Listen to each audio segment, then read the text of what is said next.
Hello, my inquisitive friend, and a tremendously warm welcome to the Deep Field channel. Tonight we are about to embark on an endeavor that might sound completely out of reach.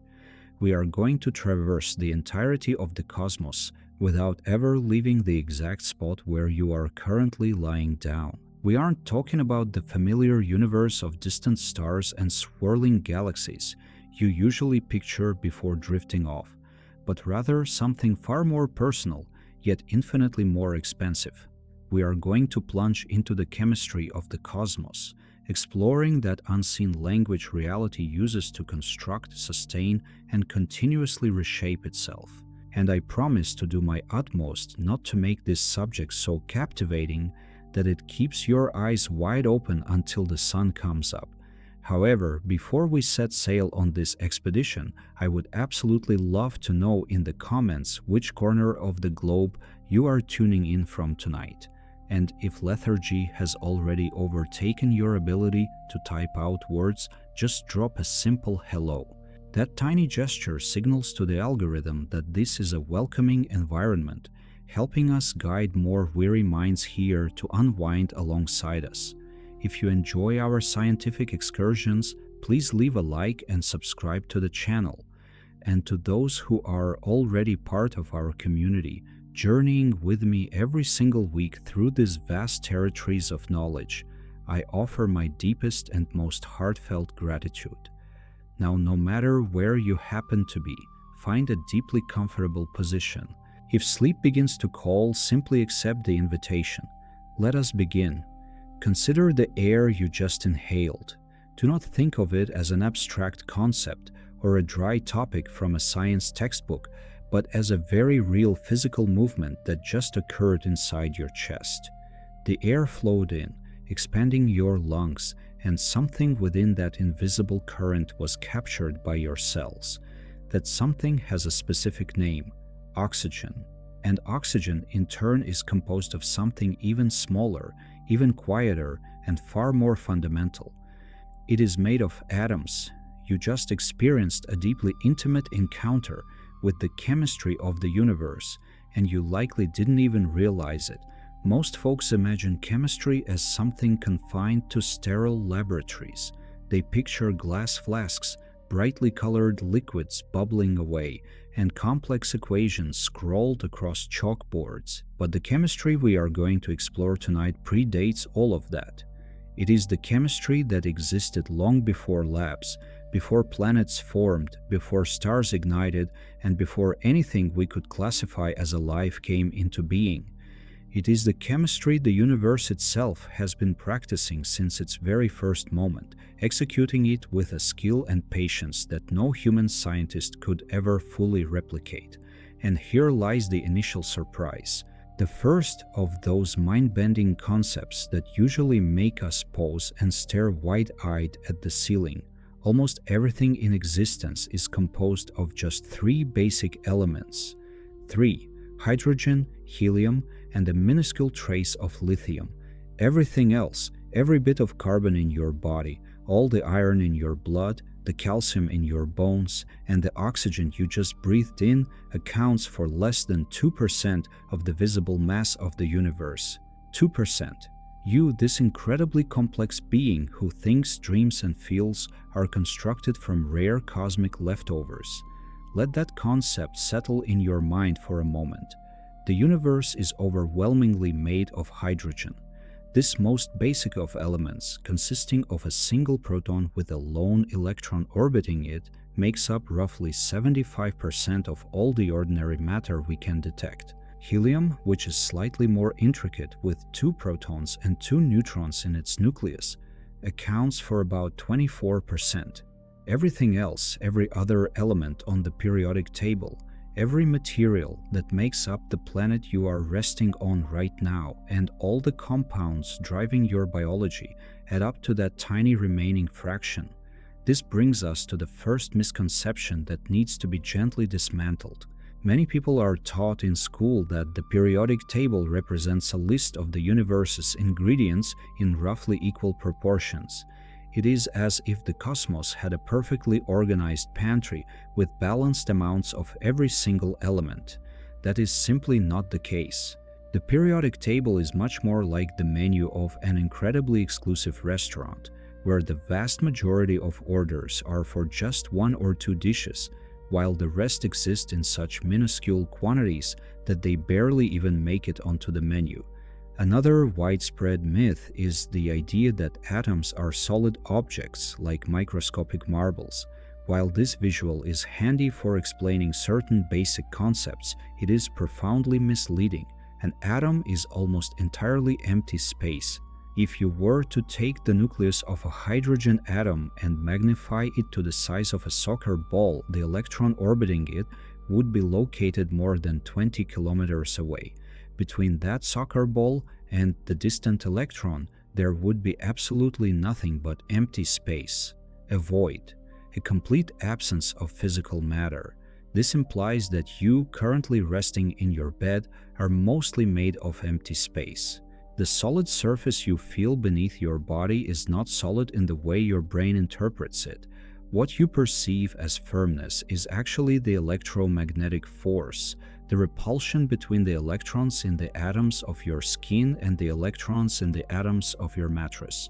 You are not actually touching the bed in the most fundamental sense of the word. You are hovering above a field of invisible forces, kept at an infinitesimally small distance from the matter beneath you. This revelation profoundly altered how physicists and chemists understood the world in the early 20th century. Prior to this, the atom was visualized somewhat like a raisin inside a pudding, a dense speck submerged in a uniform substance. This concept was known as the plum pudding model, and it failed to account for certain experimental results that were beginning to baffle researchers. It required a young scientist named Ernest Rutherford to bombard ultra-thin sheets of gold with tiny particles for the truth to finally surface. The vast majority of the atom was empty, with all its mass concentrated in a minuscule nucleus at the very center. The experiment Rutherford performed in the early 1900s remains one of the most elegant narratives in the history of science. He anticipated that the particles would pass through the gold foil with only minor deflections, much like bullets piercing a silk curtain. Instead, some particles bounced almost straight back toward the source, as if they had struck something incredibly dense and incredibly small. Rutherford expressed his astonishment by saying it was as if you had fired artillery shells at tissue paper and they had bounced back to hit you. That moment of pure wonder marked the dawn of modern atomic physics. But let us return to the chemistry of the cosmos, as we have only just stepped onto the first rung of this massive staircase.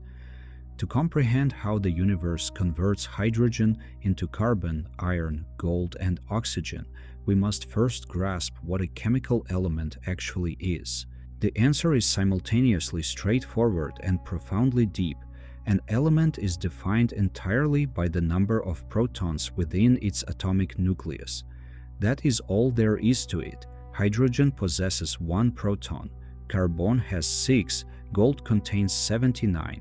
Alter the number of protons and you completely alter the element, its characteristics, its behavior, and its fundamental chemical identity. Neutrons, which also reside in the nucleus alongside protons, can fluctuate in number without altering the fundamental element, merely producing slightly different versions known as isotopes. Carbon, for instance, primarily exists with 6 neutrons, but it can also have 7 or 8, creating distinct isotopes with subtly varied behaviors. Carbon with 8 neutrons, known as carbon-14, is radioactive and gradually decays over time, which is precisely the trait archaeologists utilize to date ancient organic materials. It is the same element, just with 2 extra neutrons, yet its behavior shifts entirely. Electrons, on the other hand, reside around the nucleus in zones known as orbitals. These are not fixed paths like planets circling a star, but rather probability clouds, diffuse regions where an electron is more or less likely to be located. It is these electrons, particularly those occupying the outermost shells of the atom that dictate how an element will behave chemically. They are the ones that forge bonds with other atoms. They determine whether an element will be highly reactive or completely inert, whether it will readily combine with others or prefer to remain isolated. Helium, for instance, possesses its 2 electrons in an arrangement that chemists refer to as a closed shell. There is no room for additional electrons, nor is there any need to give up the ones it already has. Helium is chemically unreactive, an elegant loner, an aristocrat that refuses to mingle with the common rabble of other elements. This is why party balloons filled with helium do not explode, in stark contrast to what used to happen with hydrogen, whose single electron is always eager to engage in violent reactions with the oxygen in the air. Hydrogen, the simplest and most plentiful element in the cosmos, boasts a completely opposite chemical personality. With only a single electron, it is constantly striving to complete its configuration, always ready to bond with other atoms. This chemical sociability of hydrogen is the very reason water exists, the reason organic molecules can assemble with such staggering complexity, and the reason life, as we understand it, became possible. Hydrogen is the most democratic element in the universe, the most willing to cooperate, and the most prevalent in nearly every molecule that matters to biology. Water, the substance that blankets most of the planet you inhabit and makes up the majority of your own physical form, serves as a flawless illustration of chemistry in action. 2 hydrogen atoms bond to a single oxygen atom at a precise angle of 104.5 degrees, creating a slightly asymmetrical molecule that possesses a marginally positive end and a marginally negative end. This asymmetry, known as polarity, grants water almost magical characteristics. Water dissolves more substances than any other common liquid. It possesses a surface tension robust enough to let insects walk across it. Ice floats on liquid water, which is an extraordinary anomaly because the solid form of most substances is denser than its liquid state. If ice were to sink, lakes and oceans would freeze from the bottom up during harsh winters, obliterating the aquatic ecosystems that sustain a massive portion of life on Earth. The simple geometry of a 3-atom molecule, the specific way 2 hydrogens connect to an oxygen at a particular angle, ensures this catastrophe never happens. Chemistry shields life with a precision that sometimes feels intentional, even though it is nothing more than physics faithfully following its own inherent rules. And here we begin to brush against a concept that will accompany us throughout this entire expedition. Chemistry does not invent its own rules. It merely executes the most fundamental instructions of nature with absolute flawlessness. Every bond that forms between atoms, every molecule that comes into being, every reaction that converts one substance into another, all of this is the universe adhering to principles established at its very inception. The periodic table is not a human fabrication, it is a discovery. The elements existed long before any conscious being categorized them. The chemistry of the universe predates chemistry as a formal science. Dmitry Mendeleev, the Russian chemist who structured the periodic table in the 19th century, noticed something extraordinary when he arranged the known elements in order of increasing atomic mass. Patterns began to surface. Characteristics repeated themselves at regular intervals. Elements that had not yet been discovered left blank spaces in his chart, and he was bold enough to predict not only that these elements existed, but exactly what their physical and chemical traits would be, and his forecasts proved accurate. Gallium, discovered a few years later, possessed precisely the density and melting point Mendeleev had anticipated.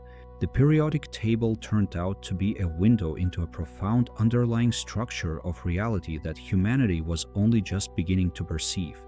But what exactly dictates this periodicity, this recurring pattern across different groups of elements? The answer lies in how electrons arrange themselves around the nucleus. They distribute themselves into shells, and each shell has a maximum capacity. The first shell holds 2 electrons, the second holds 8, the third also holds 8 in its most basic configuration. When a shell is entirely full, the element is stable and largely unreactive. When it is nearly full or nearly empty, the element becomes highly reactive, eager to either give away or acquire electrons to achieve that stable state. Sodium, for example, possesses 11 electrons. The first 2 shells are completely filled with 10 electrons, but there is one lonely electron left over in the third shell. This extra electron is surrendered with tremendous ease, which is why sodium reacts so violently when it encounters water. Chlorine, conversely, has 17 electrons, with 7 in its outermost shell, requiring just one more to complete the stable group of 8.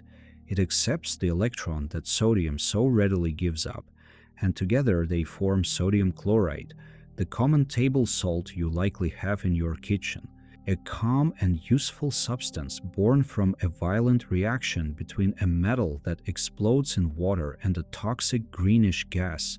This is the genuine alchemy of the cosmos, not the mystical transmutation of base metals into gold that medieval alchemists chased, but the continuous silent transformation of elements into compounds, of compounds into more intricate structures, and of simple arrangements into systems of such staggering complexity that they leave us speechless. And all of this originates from those 3 primordial elements of the early universe: hydrogen, helium, and barely perceptible traces of lithium. Now, take a moment to contemplate scale, moving slowly and without any rush. The observable universe spans a diameter of roughly 93 billion light-years. A light-year is the distance light covers in a single year, traveling at 300,000 kilometers per second. If you attempted to cross just 1 light-year in a commercial airliner, the trip would take over 1 trillion years. Multiply that by 93 billion, and you begin to grasp, however vaguely and imprecisely, the sheer immensity of the space that houses all this chemistry. Within that incomprehensible volume, there are perhaps 200 billion trillion visible stars, each one functioning as a chemical and nuclear reactor with extraordinary efficiency. And every single one of these stars is, in its own unique way, participating in the exact same journey we are going to explore together tonight: the transformation of the simple elements of the young universe into something increasingly complex, increasingly rich, and increasingly capable of organizing itself into astonishing patterns. The more intimate scales are equally astonishing. A single gram of hydrogen contains 602 sextillion atoms. Written out in full, that number is 602 followed by 21 zeros. Your hand, when grasping an object, is interacting with a quantity of atoms that vastly exceeds the number of stars in the observable universe. Chemistry is not merely the science of the massive. It is the science of absolutely everything from the infinitesimally small to the cosmically vast, and it operates using the exact same language across all scales. The fundamental structure of the atom we described earlier, the core of protons and neutrons surrounded by electrons in shells, is a helpful simplification, but it conceals additional layers of intricacy. The protons and neutrons themselves are constructed from even tinier particles known as quarks, bound together by particles called gluons through one of the 4 fundamental forces of nature, the strong nuclear force. This force is so incredibly powerful at short distances that it overcomes the electromagnetic repulsion between the positively charged protons, which would otherwise push each other apart and obliterate any atomic nucleus.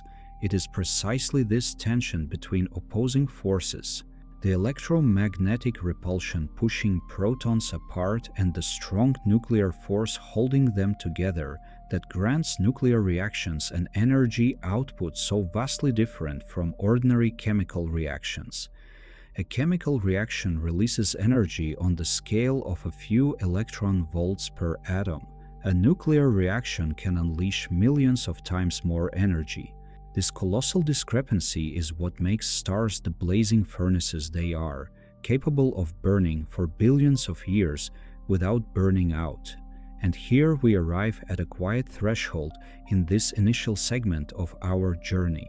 We stand before the stage where everything unfolds, the universe with its composition dominated by hydrogen, its atoms that are almost entirely empty yet interact with extraordinary chemical richness, its elements organizing into periodic patterns dictated by electronic structure, and its fundamental forces making both nuclear stability and chemical bonding possible.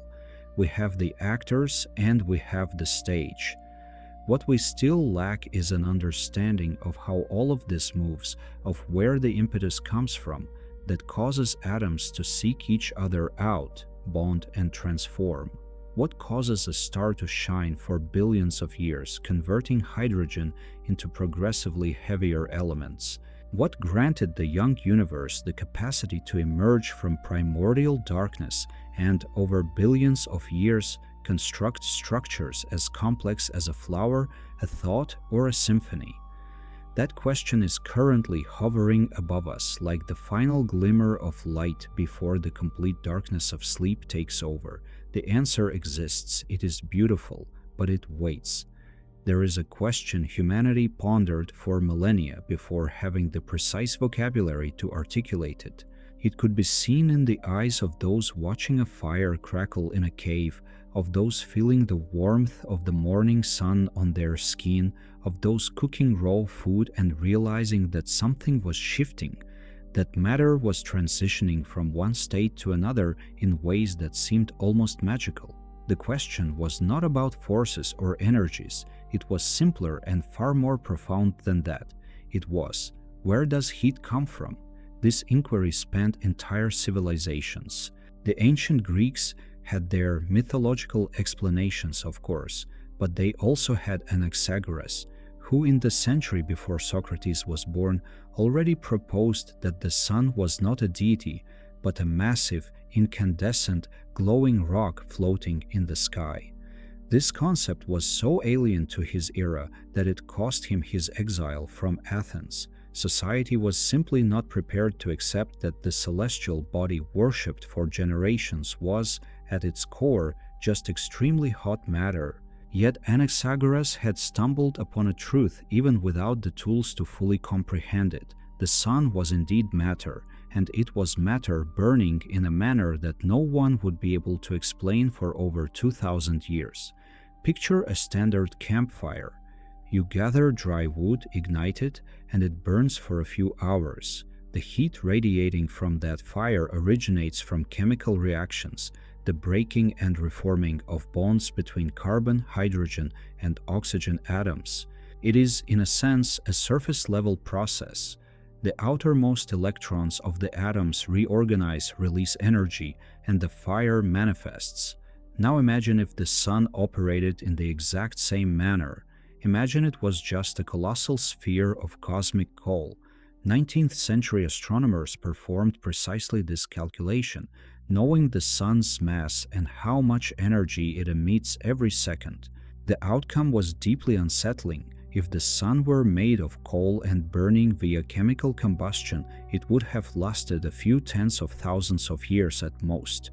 Yet the rocks on Earth already indicated even back then that the planet had hundreds of millions of years of history. The math simply did not add up. The sun required an energy source that conventional chemistry could not provide. Lord Kelvin, one of the preeminent physicists of the Victorian era, proposed an alternative hypothesis. What if the sun were slowly contracting, converting gravitational energy into heat? This concept, known as Kelvin-Helmholtz contraction, was both ingenious and elegant. It offered a plausible and calculable mechanism, but even then the numbers fell short. Gravitational contraction would grant the sun a lifespan of tens of millions of years, not billions. And geology, biology, and paleontology were all screaming in unison that the Earth and the solar system were far older than that. A fundamental contradiction existed between physics and the other natural sciences, and it remained unresolved until the dawn of the 20th century, when the universe finally revealed to humanity the most profound secret it had been keeping. The secret was hidden deep within the atomic nucleus. Before diving into any equations or formulas, try to feel the essence of what is about to be explained. Inside every atomic nucleus, there is a tension, a sort of fragile equilibrium between opposing forces. Protons repel each other with the full ferocity of electromagnetism. They share the same charge, and identical charges push away from one another with an intensity that skyrockets as they get closer. If you tried to force two protons together, you would have to overcome a repulsion that becomes nearly infinite at extremely small distances. And yet nuclei exist. Nuclei containing dozens of protons exist and remain stable. Something holds them together despite all that repulsion. That something is a force we do not encounter in our daily lives, a force we never feel in everyday objects, but which is perhaps the most intense force in nature at the scales where it operates. It is called the strong nuclear force. It is like an embrace that only works when you are incredibly close. The strong nuclear force has a ridiculously short range, smaller than the atomic nucleus itself. Beyond that range, it simply ceases to exist. But within it, it is so immensely powerful that it manages to keep protons bound together against all the electromagnetic repulsion they exert on one another. Neutrons, which carry no electrical charge, assist in this endeavor because they also interact via the strong force without adding any electrostatic repulsion. This is why larger nuclei typically contain more neutrons than protons. The neutrons act as a sort of extra glue, peaceful mediators in a massive tug of war. Now we reach the critical point for understanding what makes the sun shine. When two nuclei merge to form a larger nucleus, the amount of energy the strong force uses to keep the new nucleus bound is different from the sum of the energies that held the two original nuclei together. And this discrepancy, this difference that seems like a mere accounting detail, is released as pure energy. Not chemical energy, not energy from the reorganization of electrons. Energy from the nucleus itself. Energy that corresponds to an actual loss of mass, because mass and energy are, as Einstein taught us, the exact same thing expressed in different units.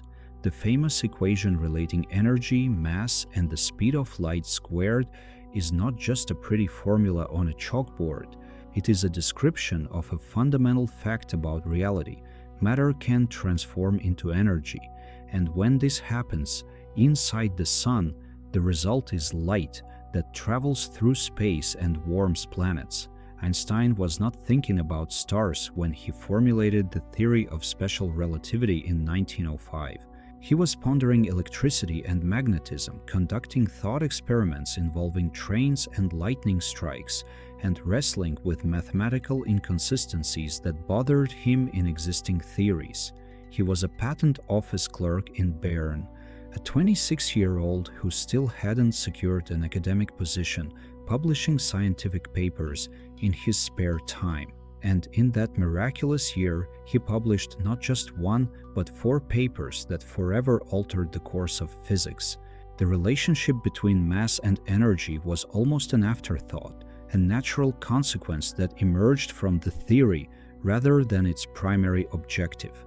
Yet it was this very consequence that ultimately explained what no previous generation had been able to figure out: why stars shine. The link between Einstein's relativity and the stars was not immediately apparent. It took a few years before physicists and astrophysicists began to realize that nuclear fusion, the process of combining light nuclei to form heavier ones, could be the energy source that would resolve the solar paradox. Arthur Eddington, the British astronomer who gained fame for confirming general relativity during the 1919 eclipse, was among the first to intuit that the sun was in some manner converting hydrogen into helium while releasing colossal amounts of energy. He did not know the precise mechanical details, but the logic was sound. If 4 hydrogen atoms fused to create a single helium atom, the mass of the resulting helium would be slightly less than the combined mass of the 4 original hydrogen atoms. That missing mass did not vanish from the universe. It transformed into energy. The precise details of the nuclear processes occurring within the Sun were primarily worked out during the 1920s and 30s. Hans Bethe, a German physicist who emigrated to the United States following the rise of Nazism, dedicated years to this puzzle and, in 1939, published a comprehensive analysis of the fusion cycles taking place in the solar interior.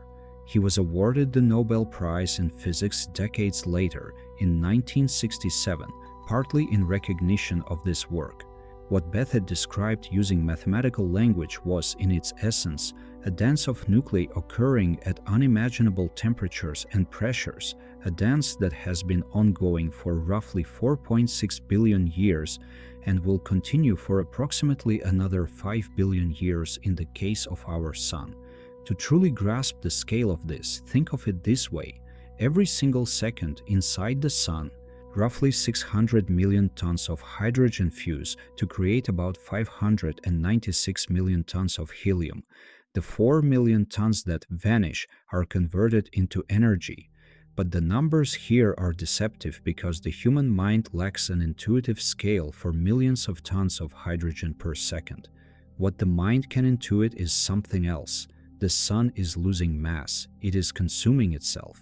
But it does so slowly relative to its total mass that it will take billions of years for this to make any noticeable difference. It is a cosmic economy of remarkable efficiency.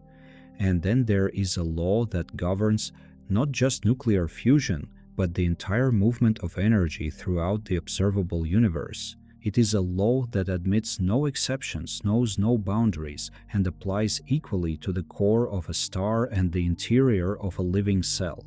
Energy cannot be created or destroyed, only transformed from one form to another.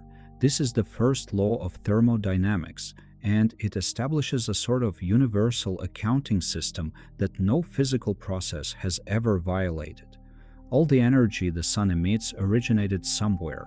All the energy a plant captures from the Sun goes somewhere. Nothing appears from nothing, and nothing vanishes into nothingness. The universe is in this regard a closed system of transformations. But the first law on its own does not tell the whole story. It informs us that the total quantity of energy is conserved, but it tells us nothing about the direction in which processes unfold. A hot cup of coffee in a cold room will cool down. It will never spontaneously heat up. A drop of ink in a glass of water will disperse. It will never spontaneously gather back together. A star emits light and heat into space. It never absorbs dispersed heat from space to become hotter. There is an arrow of time, a fundamental asymmetry in natural processes that the first law fails to capture. This directionality is captured by the second law of thermodynamics, and it does something to our perception of the universe that is perhaps more unsettling than any other law of physics. The second law deals with a quantity known as entropy. This word carries connotations of chaos and disorder, and not without reason. The entropy of a system is a measure of how many different ways the components of that system could be arranged while still appearing identical from a macroscopic perspective. A gas distributed evenly throughout a container has high entropy because the atoms could be in countless different positions and the gas would still look uniform. The exact same gas compressed into a corner of the container has low entropy because there are very few ways the atoms could be arranged to all end up in that specific corner.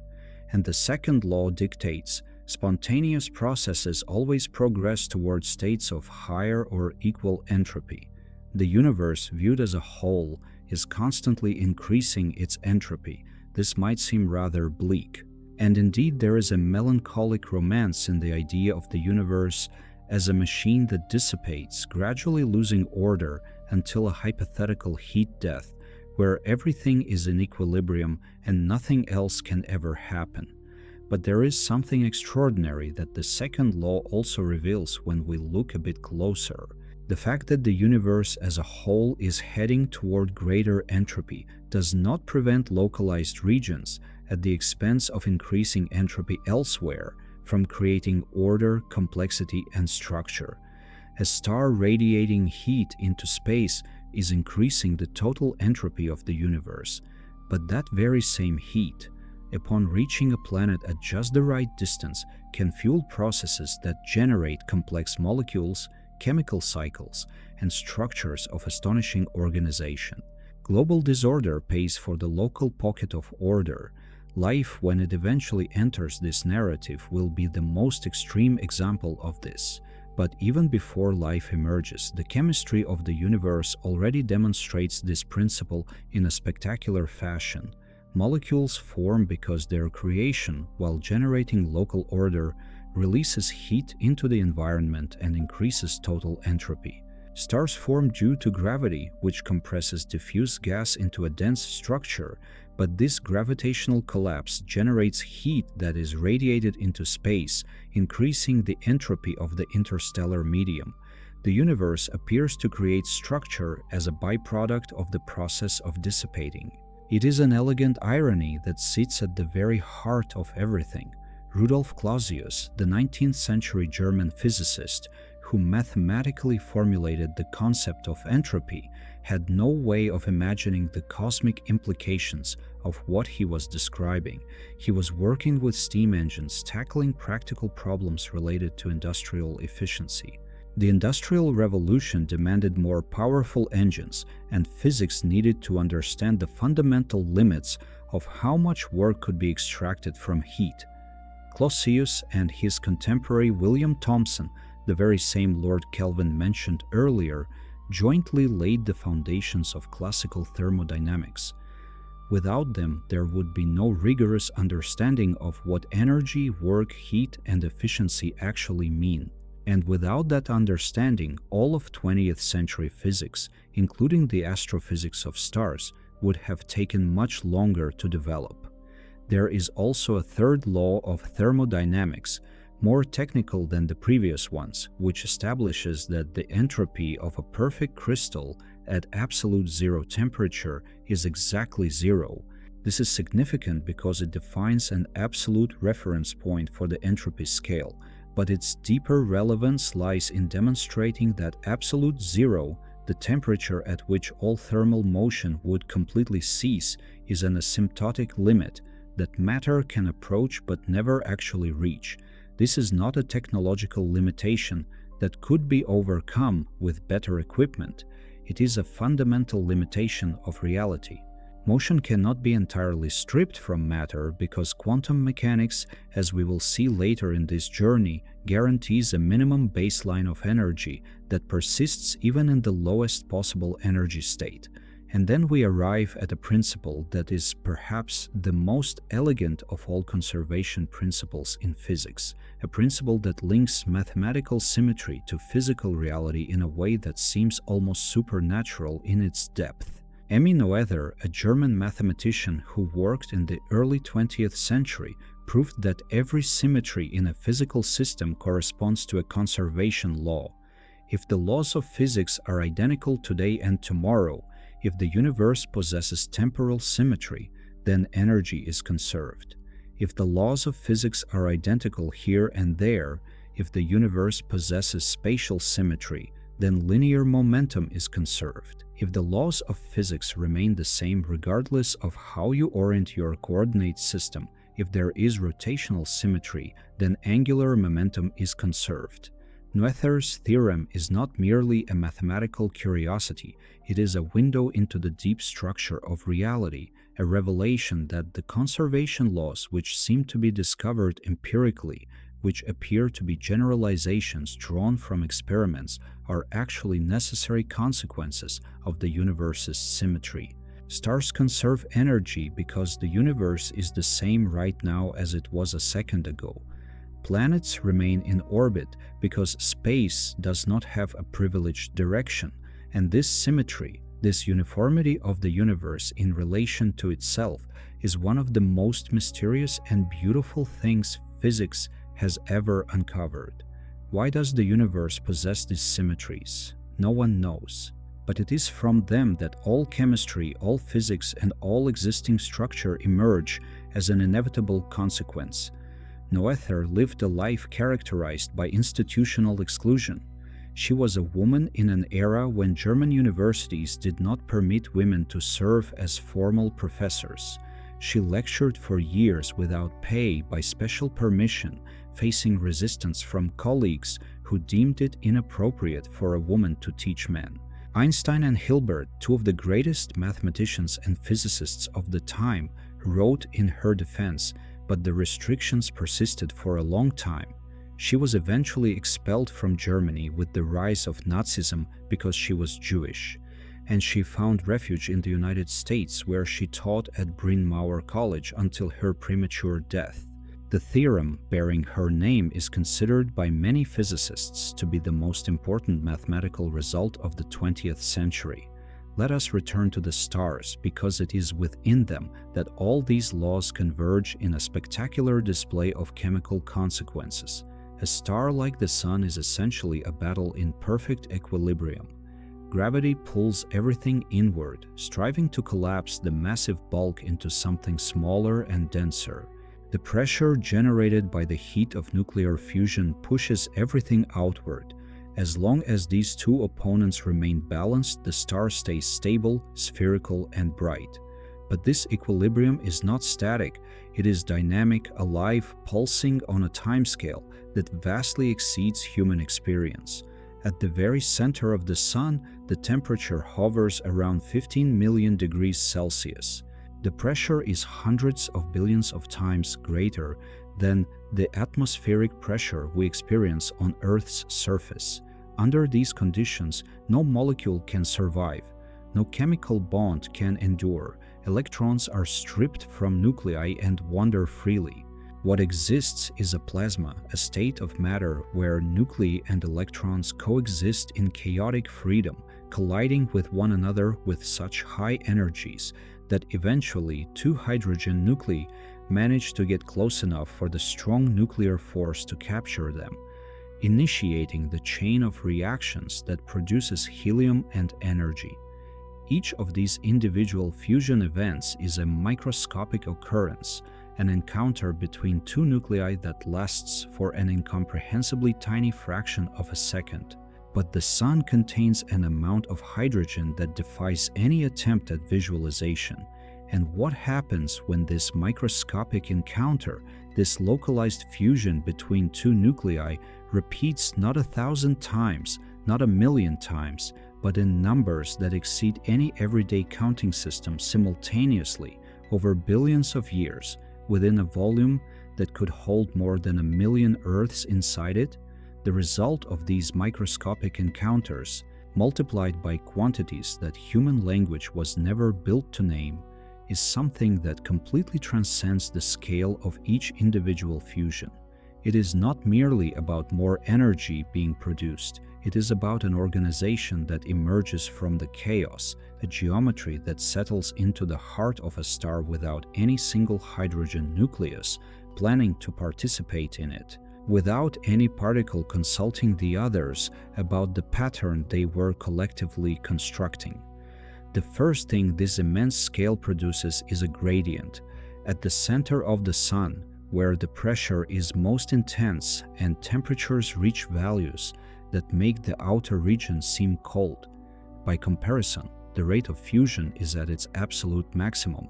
There, the density of nuclei is so high and the collisions so frequent that the energy released per second exceeds what any smaller star could even hope to sustain.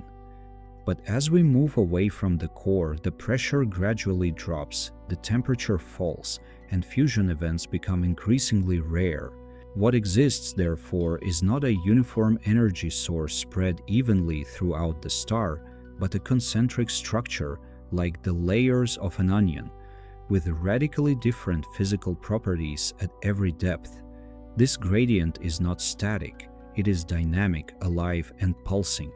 The energy generated in the core requires an extraordinarily long time to travel the path to the surface, because the matter in the solar interior is so dense that light does not travel in a straight line, but is continuously absorbed and re-emitted, deflected and captured over and over again. A photon born in the solar core can take tens of thousands of years to finally emerge at the surface, journeying along a tortuous path that has no parallel in human experience. Throughout this entire voyage, it is interacting with the chemical structure of the Sun, being shaped by it while simultaneously shaping it in return. This reality was perceived with increasing clarity over centuries of observation and theoretical development. The earliest astronomers who pointed their instruments at the Sun saw a seemingly uniform surface, a sphere of light devoid of details perceptible to the naked eye. But as telescopes were refined, what once appeared uniform began to reveal textures. Dark spots appeared and vanished. Brighter regions emerged in patterns that were not entirely random. The solar surface was not the clean boundary of a solid sphere, but something far more complex, far more turbulent, and far more structured than any simple model could have predicted. The English astronomer Richard Carrington, observing the Sun in the mid-19th century, recorded a phenomenon that forever altered how we think about the relationship between the Sun and the Earth. He witnessed an eruption of light on the solar surface so intense that it was visible even in the spectrum of white light, something extraordinarily rare to observe without specialized equipment. Less than 2 days later, the Earth was swept by a magnetic storm of unprecedented recorded proportions. Auroras were spotted at tropical latitudes, and the telegraph systems of the era failed or operated erratically. What Carrington had witnessed was the visible manifestation of a large-scale organization, the point where the local mechanisms of solar fusion translated into effects that traversed interplanetary space. To understand why these patterns emerge, it is necessary to consider something that has been present in the solar structure since its formation, something that many superficial analyses completely ignore: rotation. The Sun spins. And because the Sun is a gaseous body rather than a solid one, different latitudes rotate at different speeds. The solar equator completes a rotation in less time than the regions near the poles. This phenomenon, known as differential rotation, has chemical and physical consequences that propagate throughout the entire structure of the star. The solar magnetic field, which permeates the entire structure of the star, is generated and maintained by the movements of electrically conductive plasma. When differential rotation acts upon this magnetic field, it progressively distorts it. What began as relatively orderly field lines emerging from one pole and returning to the other is gradually tangled, twisted, and compressed. In certain regions, this tangling creates magnetic flux tubes so intense that the internal magnetic pressure partially suppresses the transport of energy via convection.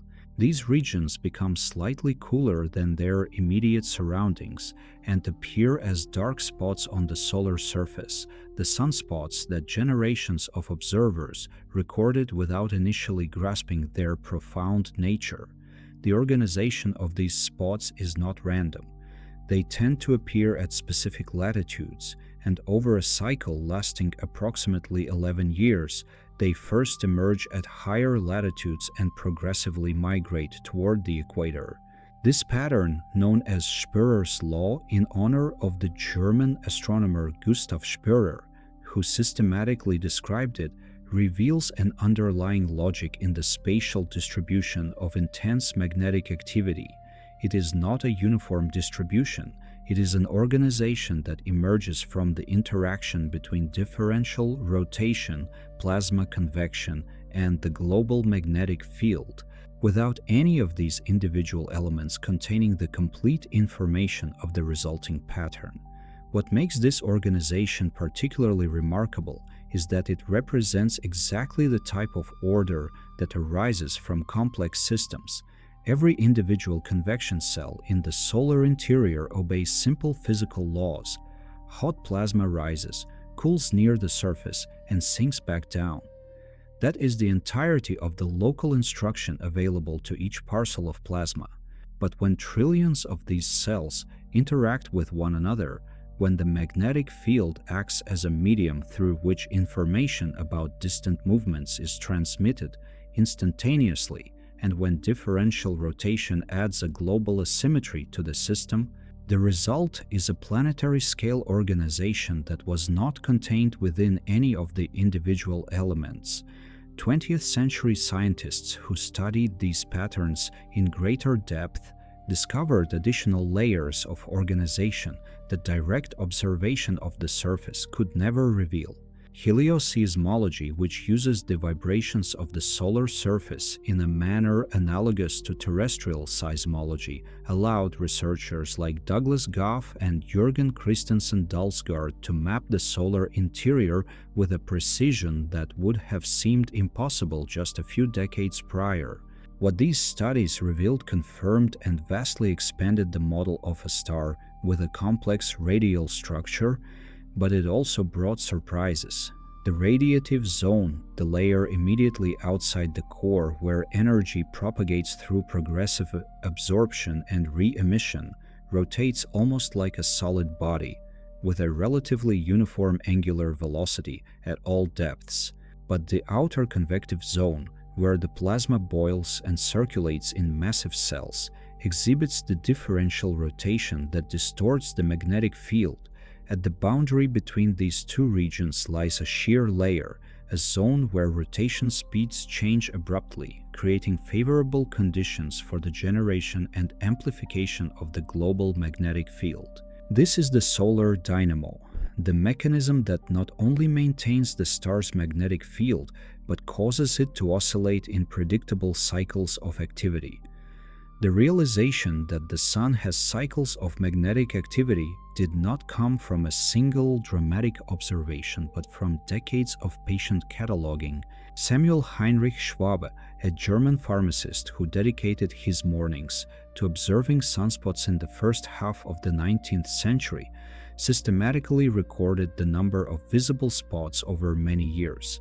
He was hoping, perhaps, to discover an unknown planet orbiting between Mercury and the Sun, which might be detected as it crossed the solar surface.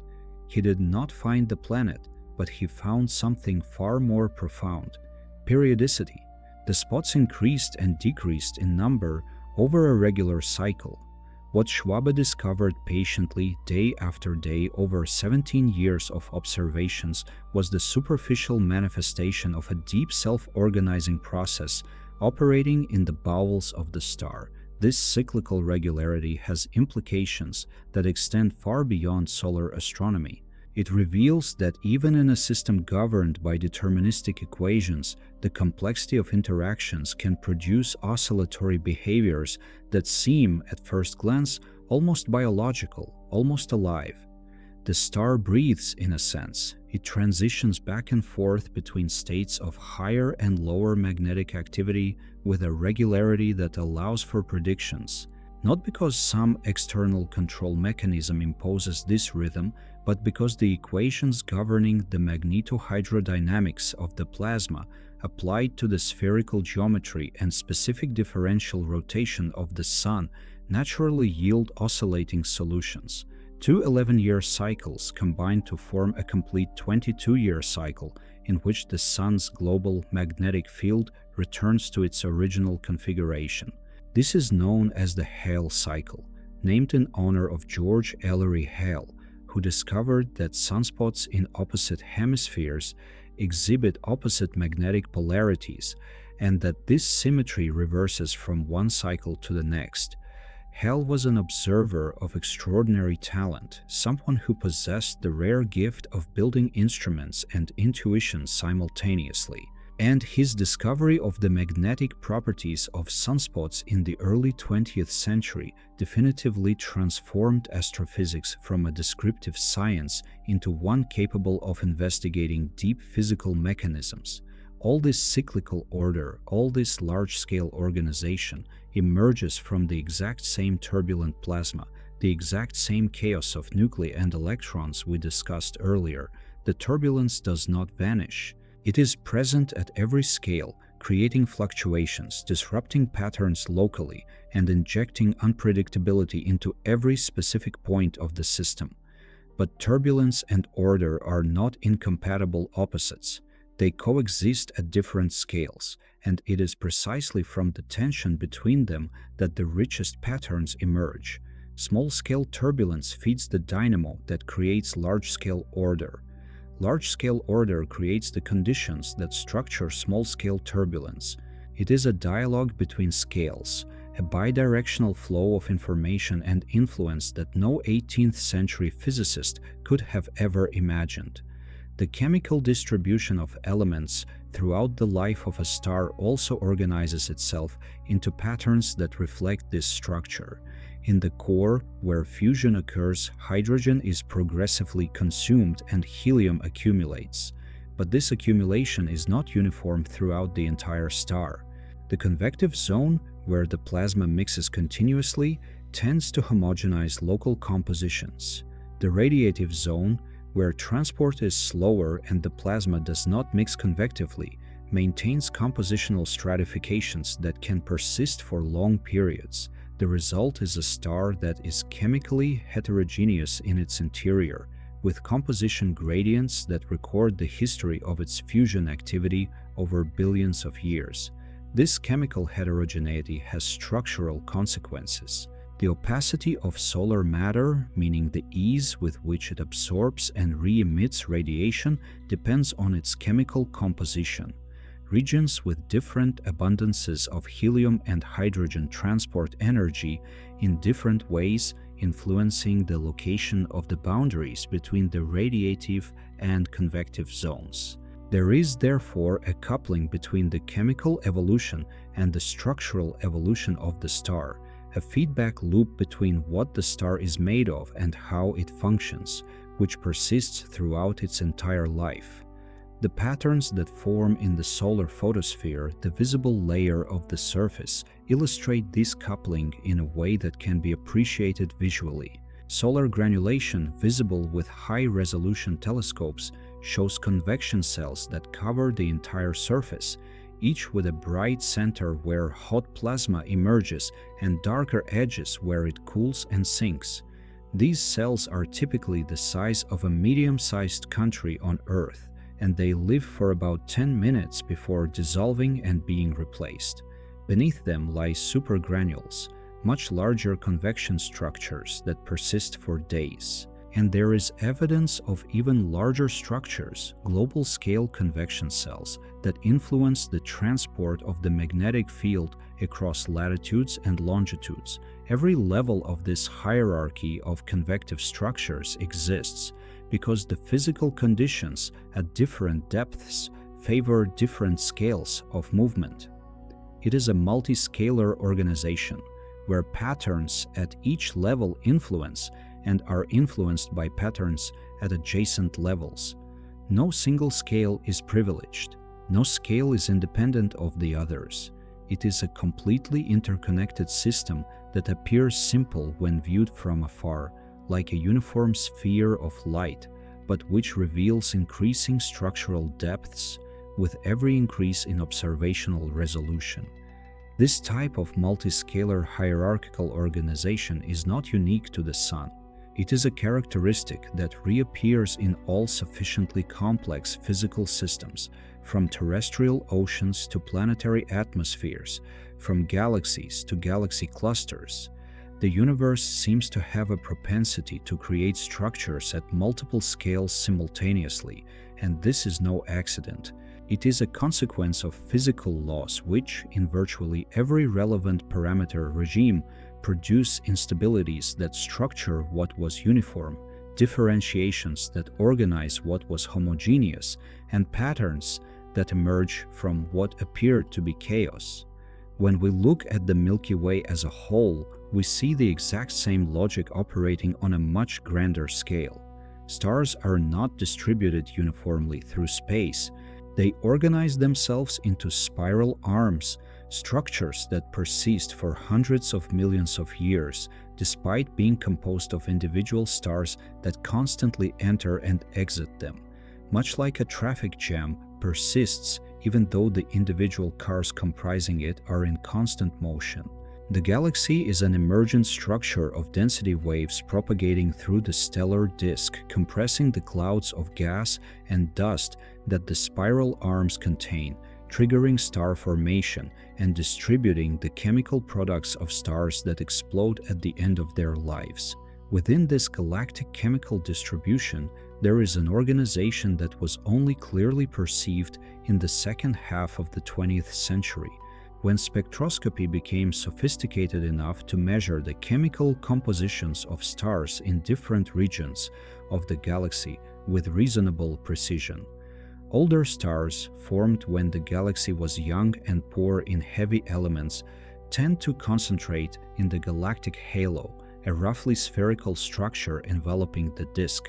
Younger stars, rich in heavy elements produced by previous generations of stars that lived, died, and enriched the interstellar medium, concentrate in the disk and especially in the spiral arms, where star formation remains active.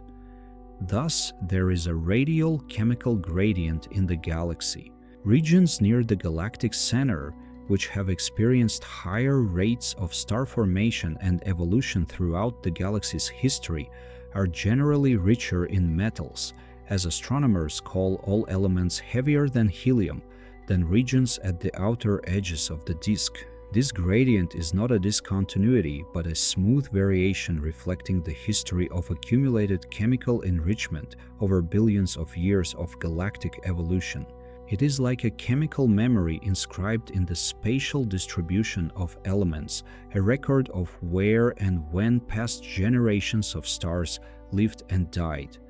The large-scale patterns of universal chemistry reveal that elements are not distributed randomly across the cosmos. They follow logics that reflect the geometry of the structures that produced them and the processes that dispersed them. And the more this distribution is examined, the more evident it becomes that it is sensitive to factors that, at first glance, would seem irrelevant to chemistry. The rotation rate of a galaxy, the tilt of a star's axis, the mass distribution in a galaxy merger. Geometry matters, rotation matters, history matters. All this organization we have described, all this richness of patterns across multiple scales, fundamentally arises from the interaction of the four fundamental forces of nature acting upon a relatively small set of particle types. But there is something that vastly amplifies the complexity of these patterns, that creates differentiations where there would be uniformity, that sustains structures that would otherwise dissolve, and that connects scales that would otherwise remain independent.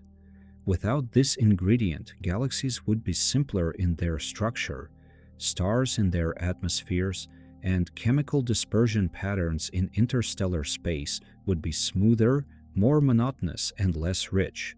The patterns we just described would exist in a more rudimentary form, easier to describe, easier to predict, and less surprising. That ingredient is magnetism. Not magnetism as a refrigerator curiosity, not as what makes a compass point north, but cosmic magnetism, deep, omnipresent, woven into the fabric of almost everything that exists in the visible universe. It is a force that acts silently, that emits no light of its own, that cannot be weighed directly, and that often only reveals itself through its effects on other things. And it is precisely this apparent invisibility that caused its role in the chemistry of the cosmos to be underestimated for so long, as if the thread stitching a tapestry together did not need to be mentioned because attention naturally falls on the colors and designs it supports. Magnetism is, in its essence, a consequence of the movement of electric charges. When an electron moves, it generates a magnetic field around itself. When billions of electrons move in unison, their individual fields can add up or cancel out depending on how they are organized. In the common materials of everyday life, these fields tend to cancel each other out because the electrons follow random directions, resulting in a net effect of zero or near zero. But the universe is not made of everyday materials. The universe is made of plasma, of ionized gas where electrons and protons move freely at temperatures and densities Earth has never known on its surface, and in this state, the generation of magnetic fields is not only possible but inevitable. The mechanism by which magnetic fields are created and sustained in astronomical bodies is called the dynamo effect. Imagine a conductive fluid in motion, whether due to convection, differential rotation, or turbulent instability. This motion drags existing magnetic field lines, stretching them, bending them, and amplifying them. The amplified field in turn affects the fluid's motion, which then reorganizes the field in even more complex ways. It is a feedback process where the kinetic energy of the fluid is partially converted into magnetic energy. The star you see in the night sky is not a passive object shining uniformly. It is a dynamo of immense proportions, where convectively boiling plasma, twisted by differential rotation, generates a global magnetic field that in turn organizes how that plasma moves. Our Sun, for example, has a magnetic field whose complete polarity reversal cycle takes approximately 22 years. And this cycle modulates practically everything that happens on the solar surface, from the formation of dark spots to the ejection of billions of tons of plasma into interstellar space. But the true power of magnetism as an amplifier of the cosmos's chemical complexity reveals itself when you consider what magnetic fields do to charged particles. A particle with an electric charge moving through a magnetic field does not travel in a straight line. It spirals, it gyrates. It becomes confined to tracing helices along the field lines, or else it slowly drifts perpendicularly to the field. This means that the magnetic field is, above all, an organizer of motion. Where there is no field, particles go wherever gravity and collisions dictate. Where there is a field, particles obey the magnetic geometry before obeying any other influence.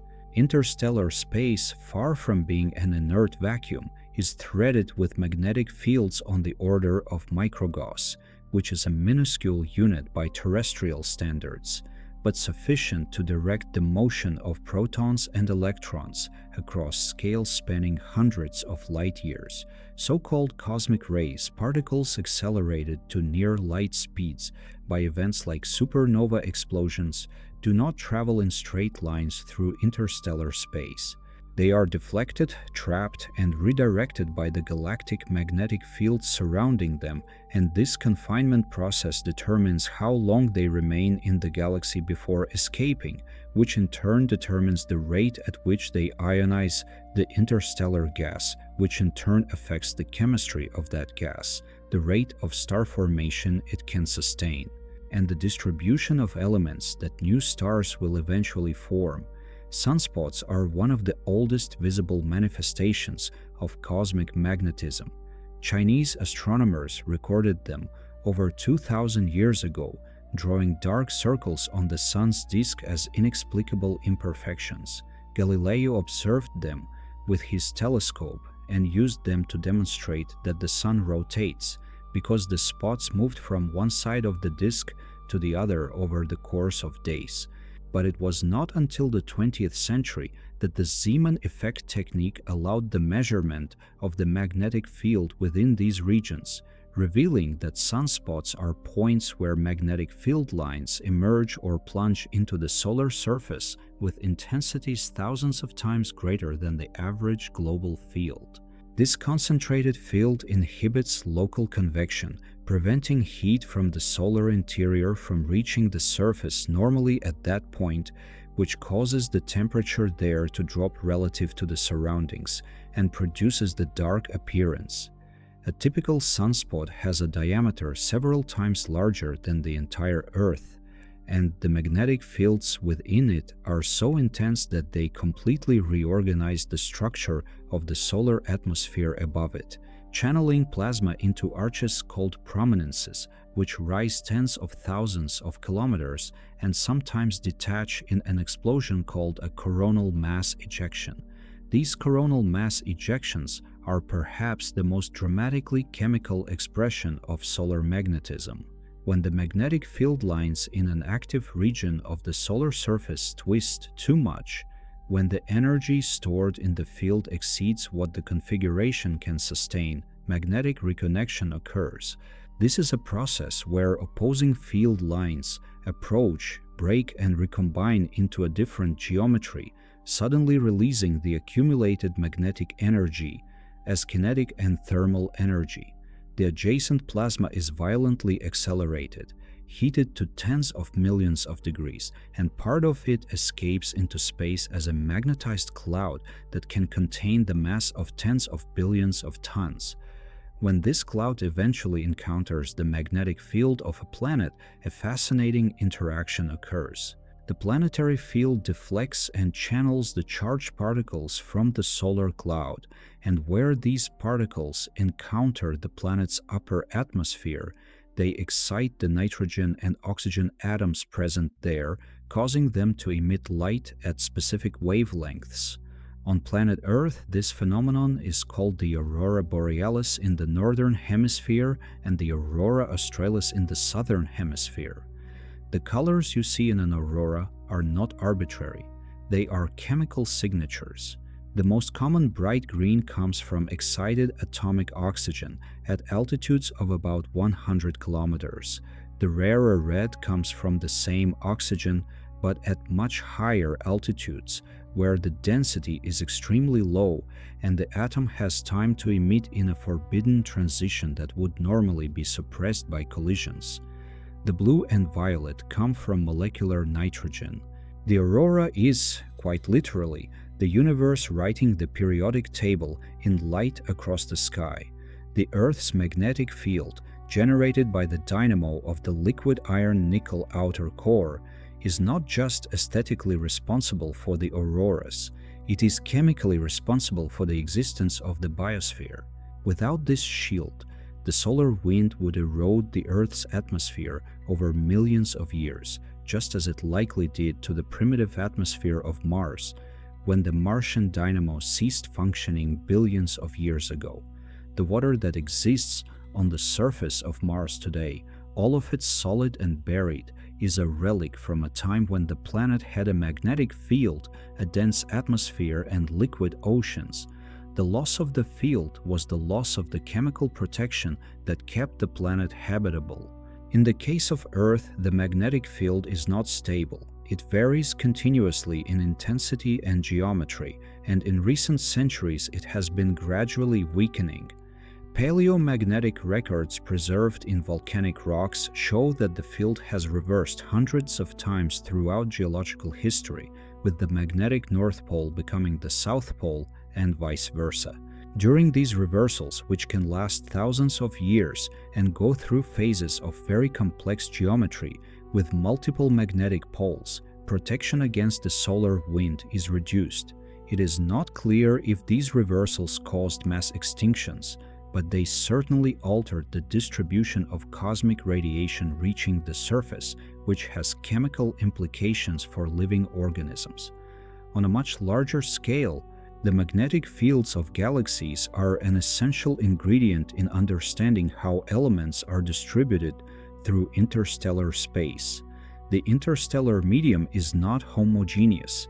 It is structured into clouds of different densities, temperatures, and compositions, and magnetic fields play a crucial role in maintaining this structure.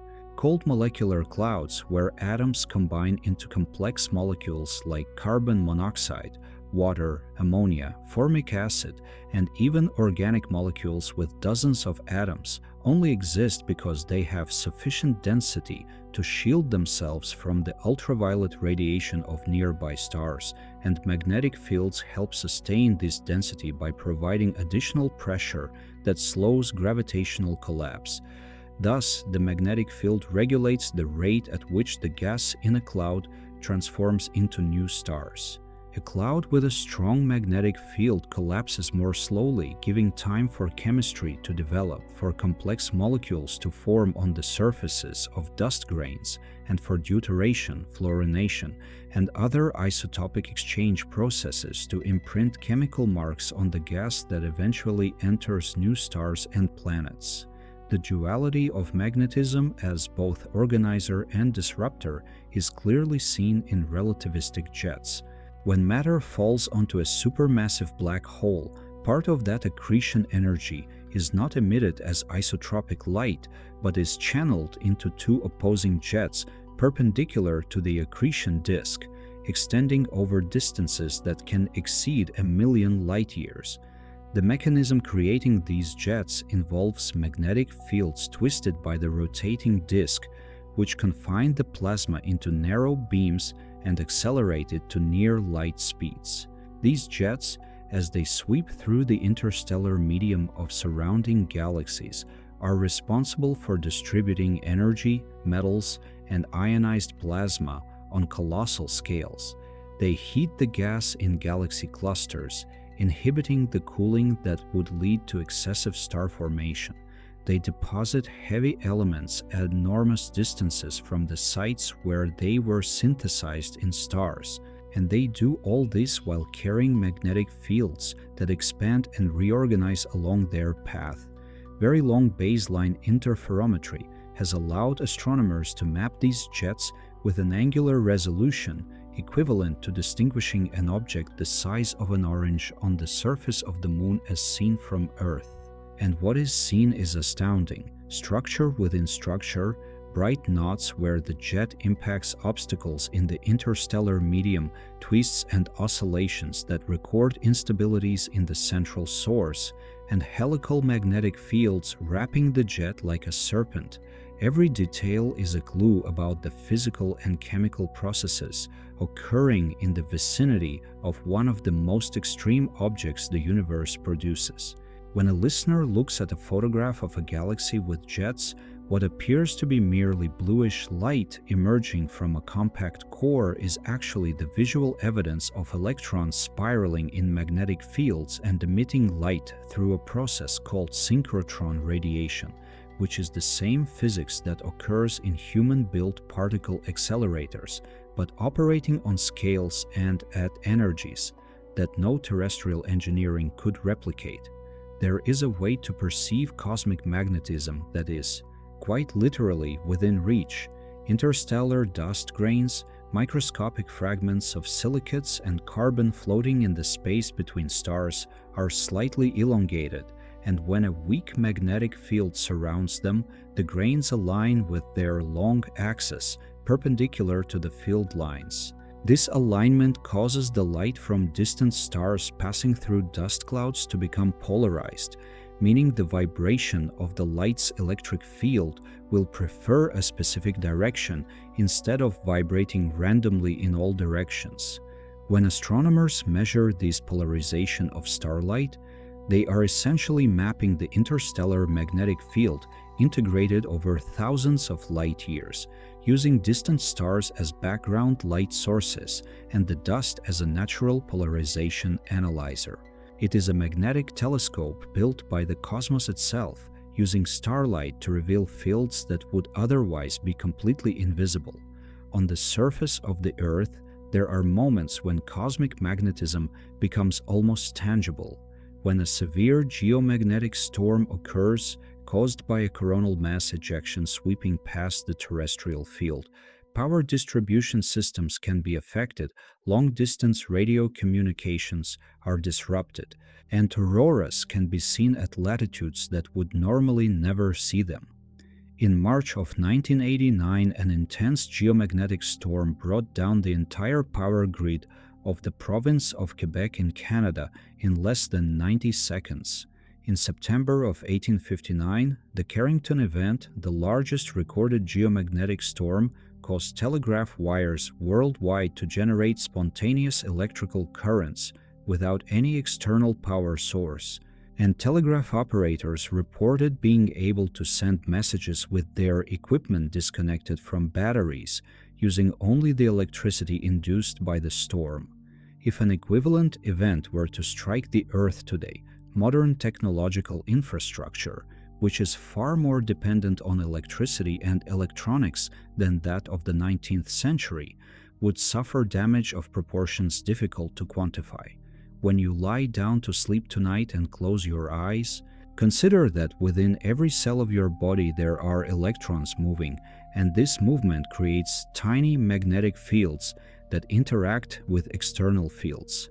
The iron in your red blood cells carrying oxygen through your blood is a material with special magnetic properties, and the evolutionary choice of iron for this function is no accident.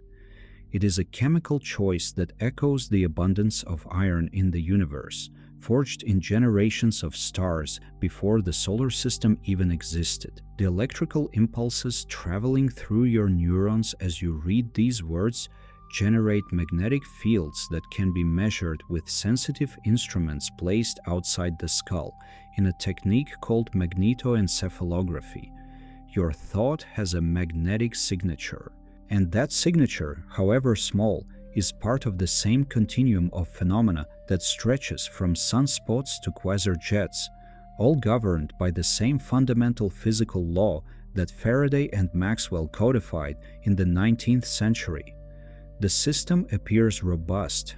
The Earth spins, its dynamo functions, the magnetic field protects, auroras dance at the poles, stars shine with regular cycles of magnetic activity, and interstellar clouds maintain their structure while slowly feeding new generations of stars. There is an impression of stability, of ancient mechanisms working exactly as they always have. But beneath this appearance of permanence, tensions are accumulating. Magnetic fields twist, store energy, and approach thresholds of instability. The terrestrial field has been weakening for centuries, and geophysical models do not agree on when it might reach a reversal. The Sun is heading toward the maximum of its activity cycle, with active regions multiplying on the surface and the frequency of coronal mass ejections increasing. In the interstellar medium, clouds of gas and dust are slowly compressing under the combined action of gravity and the pressure of shock waves from recent supernovas, and at some point when the magnetic pressure is no longer sufficient to sustain the collapse, a new star will begin to ignite. The equilibrium we observe is not an eternal equilibrium. It is a temporary configuration of a system that changes, that collapses and rebuilds, that has lost the memory of what came before and does not yet know what will come next. The calm we see in the cosmos, like all calms, is merely the interval between transformations. The magnetic fields traversing the cosmos are not patient entities. They carry tension in the same way a bow carries the memory of the effort that bends it, and there is a moment always unpredictable in its exactness, but always inevitable in its arrival, when this tension surpasses the threshold that the surrounding matter can absorb. What was contained breaks apart, what was stored is released. And the universe, for an instant, seems to breathe differently. This transition from calm to intense does not happen from one second to the next. It prepares itself over intervals of time that are sometimes minutes and sometimes centuries, accumulating conditions like a valley slowly filling with water before the dam gives way. In the Sun, the process begins long before any observer notices anything extraordinary. The magnetic field lines emerging from the solar interior undergo a process of slow twisting, fueled by the star's differential rotation, where regions near the equator complete a turn more rapidly than regions near the poles. This gradual shearing slowly intertwines the magnetic flux tubes as if someone were twisting wires around a common axis. And with every complete turn, the internal tension increases in a way that no superficial equilibrium can disguise any longer. Sunspots are the visible expression of this process. When a tube of intense magnetic field manages to overcome the pressure of the surrounding plasma and emerges at the surface, it inhibits local convection, preventing heat from the interior from reaching that region with the same efficiency. The surface cools slightly, becoming darker than its surroundings, and the emerging field forms a bipolar configuration, with a region of positive polarity and another of negative polarity separated by an unstable neutral line. When two groups of spots with opposite polarities approach each other, or when the field lines from neighboring regions begin to tangle, a geometry is created that solar physicists call a non-potential field, a state where the actual configuration of the lines differs from the minimum energy configuration the system would prefer to have. This difference is stored energy waiting for a path to dissipate. The mechanism by which this energy finds its exit is called magnetic reconnection, and it is one of the most fascinating and still partially mysterious processes in plasma physics. When two field lines of opposite polarity approach closely enough, in a thin region where the field almost cancels out, the resistivity of the plasma, however low, allows the lines to break and reconnect into a new configuration. The result is an abrupt topological redistribution that converts stored magnetic energy into kinetic and thermal energy with remarkable efficiency. The plasma in that region is heated to tens of millions of degrees in a matter of minutes, and beams of particles are accelerated along the reconnected lines as if fired by a catapult of invisible geometry. This is a solar flare, and its magnitude depends on how much energy was stored before the trigger. The smallest are almost imperceptible in the data, local disturbances that resolve themselves without major consequences. The largest, classified at the highest levels of the scales scientists have developed over decades of observation, are events that alter the electromagnetic environment of the entire inner solar system. A flare of great magnitude releases in a matter of tens of minutes an amount of energy equivalent to billions of the type of bombs humanity has built, but in the form of electromagnetic radiation traveling at the speed of light and accelerated particles that reach Earth's vicinity hours later. The impact is not destructive to life on the surface, protected by the terrestrial magnetic field and the atmosphere, but it is profoundly capable of reorganizing the space environment around the planet. Frequently associated with flares, though not always coincident with them, comes the coronal mass ejection. While the flare is essentially electromagnetic in its immediate nature, the ejection is material. A bubble of magnetized plasma containing billions of tons of ionized gas tangled in a magnetic field is launched into space. The solar corona, that mysterious region that is paradoxically hotter than the surface below it, sometimes cannot maintain the balance between the magnetic pressure confining the plasma and the internal pressure pushing outward. At some point, the structure ruptures and the material ejects at hundreds or thousands of kilometers per second, carrying with it the magnetic signature of the location it originated from. A coronal mass ejection traveling toward Earth takes between 1 and 3 days to complete the journey, depending on its initial speed. During this time, the instruments humanity has positioned in space monitor it with an anxiety that combines scientific fascination and practical concern. The probe orbiting the gravitational equilibrium point between Earth and the Sun provides precious data about the properties of the solar wind before the ejection arrives, but when the plasma cloud itself begins to pass this position, the remaining warning time is only 1 hour. In 60 minutes, satellite operators make decisions about orienting solar panels protectively. power companies at high latitudes prepare their grids for potential overloads, and amateur radio operators watch their frequencies suddenly go silent or become disturbed in curious ways. The terrestrial magnetosphere, that dynamic structure introduced in the previous section as a result of the field generated by the liquid iron core, is the first major interface the ejection encounters. The pressure of the ejected plasma pushes the day side of the magnetosphere closer to Earth, compressing it.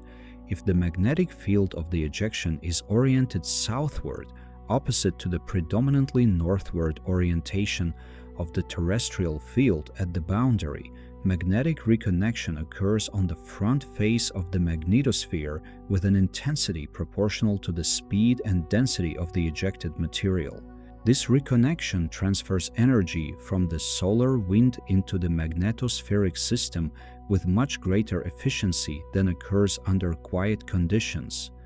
The incoming energy reorganizes the currents flowing in the outer layers of the magnetosphere, intensifies the ring current circulating around Earth in medium orbits, and injects energetic particles into the Van Allen zones with enough violence to temporarily transform them into dangerous regions for satellites that normally inhabit them in relative safety.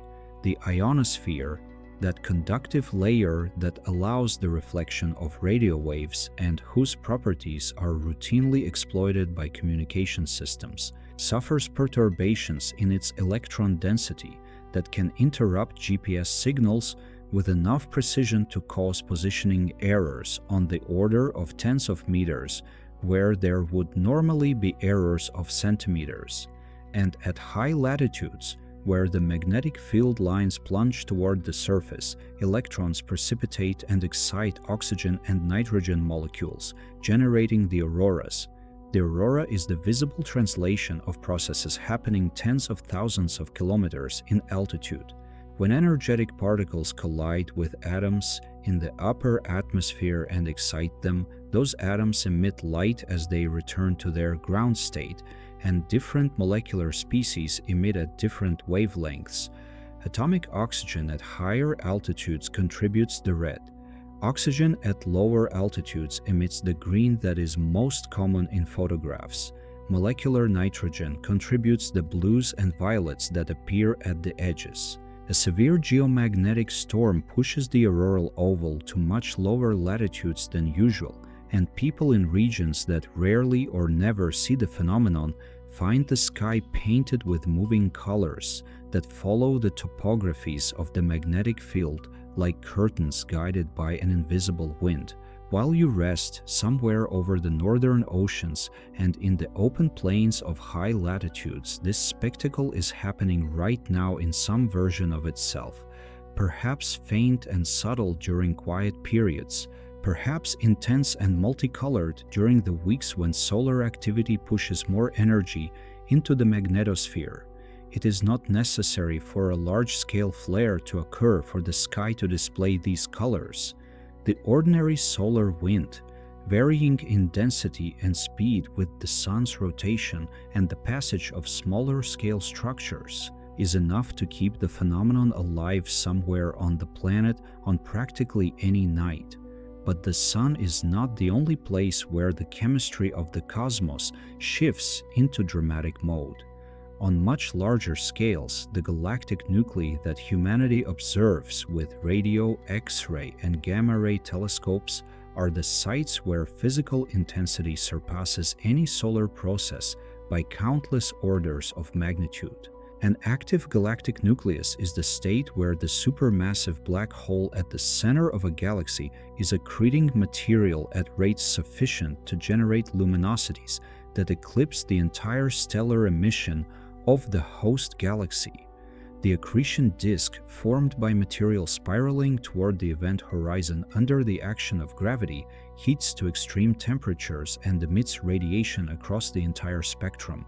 And along the axis perpendicular to the disk, highly ordered magnetic fields channel relativistic plasma into collimated jets that extend over distances on the order of millions of light years.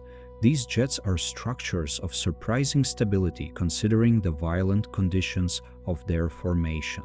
Current models, fueled by observations from instruments like the Event Horizon Telescope that produced the first images of black holes, suggest that the energy required to collimate and maintain these jets comes in part from the helical magnetic field itself, winding around the black hole's rotation axis, extracting rotational energy from the system in a process physics describes as the Blandford-Zanajek mechanism. Matter does not need to cross the event horizon to fuel the process. The twisting of space-time around a rotating black hole is capable of extracting energy from the system and converting it into radiation and particle flux. When these jets terminate far beyond the visible limits of the host galaxy, they inflate structures called radiolobes, gigantic bubbles of magnetized plasma that can extend over distances comparable to entire galaxy clusters. Within these structures, relativistic electrons spiraling around magnetic field lines emit synchrotron radiation, a type of emission that radio telescopes capture at frequencies much lower than visible light. When researchers map these structures with high angular resolution instruments, they find filaments, bridges, and regions of compression where the jets encountered resistance in the intergalactic medium, all geometrically complex but also revealing a physics that connects the infinitely small to the cosmologically enormous. Humanity measures these phenomena with a suite of instruments extending from the Earth's surface to deep space and operating at practically every wavelength of the electromagnetic spectrum. Networks of magnetometers distributed across continents and oceans record fluctuations in the geomagnetic field with minute-level resolution. Space observatories like those orbiting between Earth and the Sun continuously monitor the particles and fields of the solar wind. Telescopes in orbit above the atmosphere observe the Sun in X-rays and extreme ultraviolet, wavelengths that the Earth's atmosphere absorbs but which are the most informative about the hottest and most active regions of the solar corona. Space weather forecasting, this young field that humanity took decades to recognize as a practical necessity, seeks to transform this flow of data into announcements of practical consequences with enough lead time to allow for some response. The problem is fundamentally difficult. Solar flares are predicted with some success based on the configuration of spot groups, but the magnetic reconnection that triggers them depends on details of the field structure at scales that current instruments do not fully resolve. Coronal mass ejections are even more complicated to predict in their geomagnetic effects because the angle of the magnetic field component they carry is only measurable with high confidence when the ejection is already passing the monitoring point just 1 hour away from Earth. Numerical models solving the equations of magnetohydrodynamics on three-dimensional grids attempt to simulate the transport of the ejection from the solar corona to the terrestrial magnetosphere, but these models depend on initial conditions that are only partially known. The physics governing how the ejection's magnetic field evolves during its propagation of 150 million kilometers is subject to interactions with the background solar wind that introduce uncertainties which amplify over time, much like uncertainties in terrestrial weather forecasts grow the further into the future one tries to look. The difference is that for space weather, the useful forecasting window is days, not weeks, and even within that window, the precision regarding specific geomagnetic effects remains limited. Inside the Earth, the dynamics of the liquid iron in the outer core that sustains the geomagnetic field are also not immune to long-scale variations. The current field, already measured with sufficient historical continuity through magnetic records in volcanic rocks over hundreds of millions of years, has shown over the last few centuries a weakening in average global intensity and an acceleration in the movement of the magnetic poles. The South Atlantic anomaly, A region where the field is considerably weaker than the global average and which is gradually expanding is watched with interest by scientists who view it either as a possible precursor to a reversal or as a result of internal dynamics that have no direct precedent in recent historical records. A geomagnetic reversal is not instantaneous in the human sense of time. Paleomagnetic records suggest the process takes between hundreds and thousands of years, during which the field's intensity can drop to a fraction of its current value, and the geometry can become multipolar and irregular before reorganizing with opposite polarity. During this period, the protection the field offers against the solar wind would be significantly reduced in specific regions, and auroras could appear at much lower latitudes even during quiet solar conditions. The ionosphere would suffer more frequent perturbations, and the technological systems that depend on it would be affected with greater regularity. Organisms that rely on the magnetic field for navigation, from migratory birds to whales, would face a different orientational world. What connects these vastly different scales, from the solar corona to the terrestrial magnetosphere, from the jets of active galactic nuclei to collapsing interstellar gas clouds, is that they are all expressions of the same fundamental principle. Moving charged matter creates a magnetic field. The magnetic field stores energy and exerts force on charged matter. When conditions allow this exchange between matter and field to find an acute imbalance, the stored energy is released in ways that reorganize the surrounding environment on scales that depend on the amount of energy that was stored. The same physics that governs a magnetic reconnection in the solar corona governs a laboratory scale reconnection on Earth. And the magnetic confinement nuclear fusion experiments physicists conduct in tokamaks and stellarators study instability phenomena that have direct analogues in the processes astronomy observes in objects billions of light years away. This correspondence is no coincidence. It is the signature that the same laws arising from the behavior of fundamental particles and fields described by quantum and classical physics operate at all scales. The universe does not need different rules for different sizes. It uses the same equations written in magnetized fluid, whether that fluid is the plasma in the corona of a main sequence star, the superheated plasma of an accretion disk around a billion solar mass black hole, or the liquid metal convecting in the core of a rocky planet.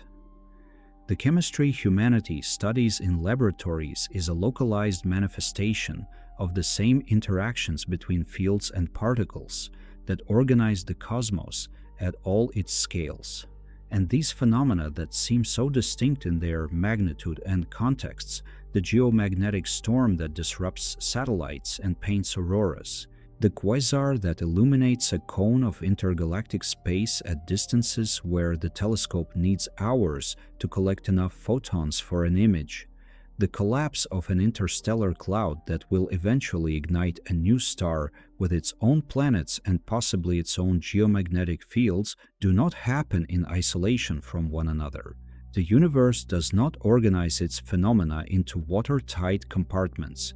What we call distinct systems, the star, the planet, the molecular cloud, the black hole, are rather nodes in a web of continuous exchange, and this web has threads that chemistry reveals with a clarity that borders on awe.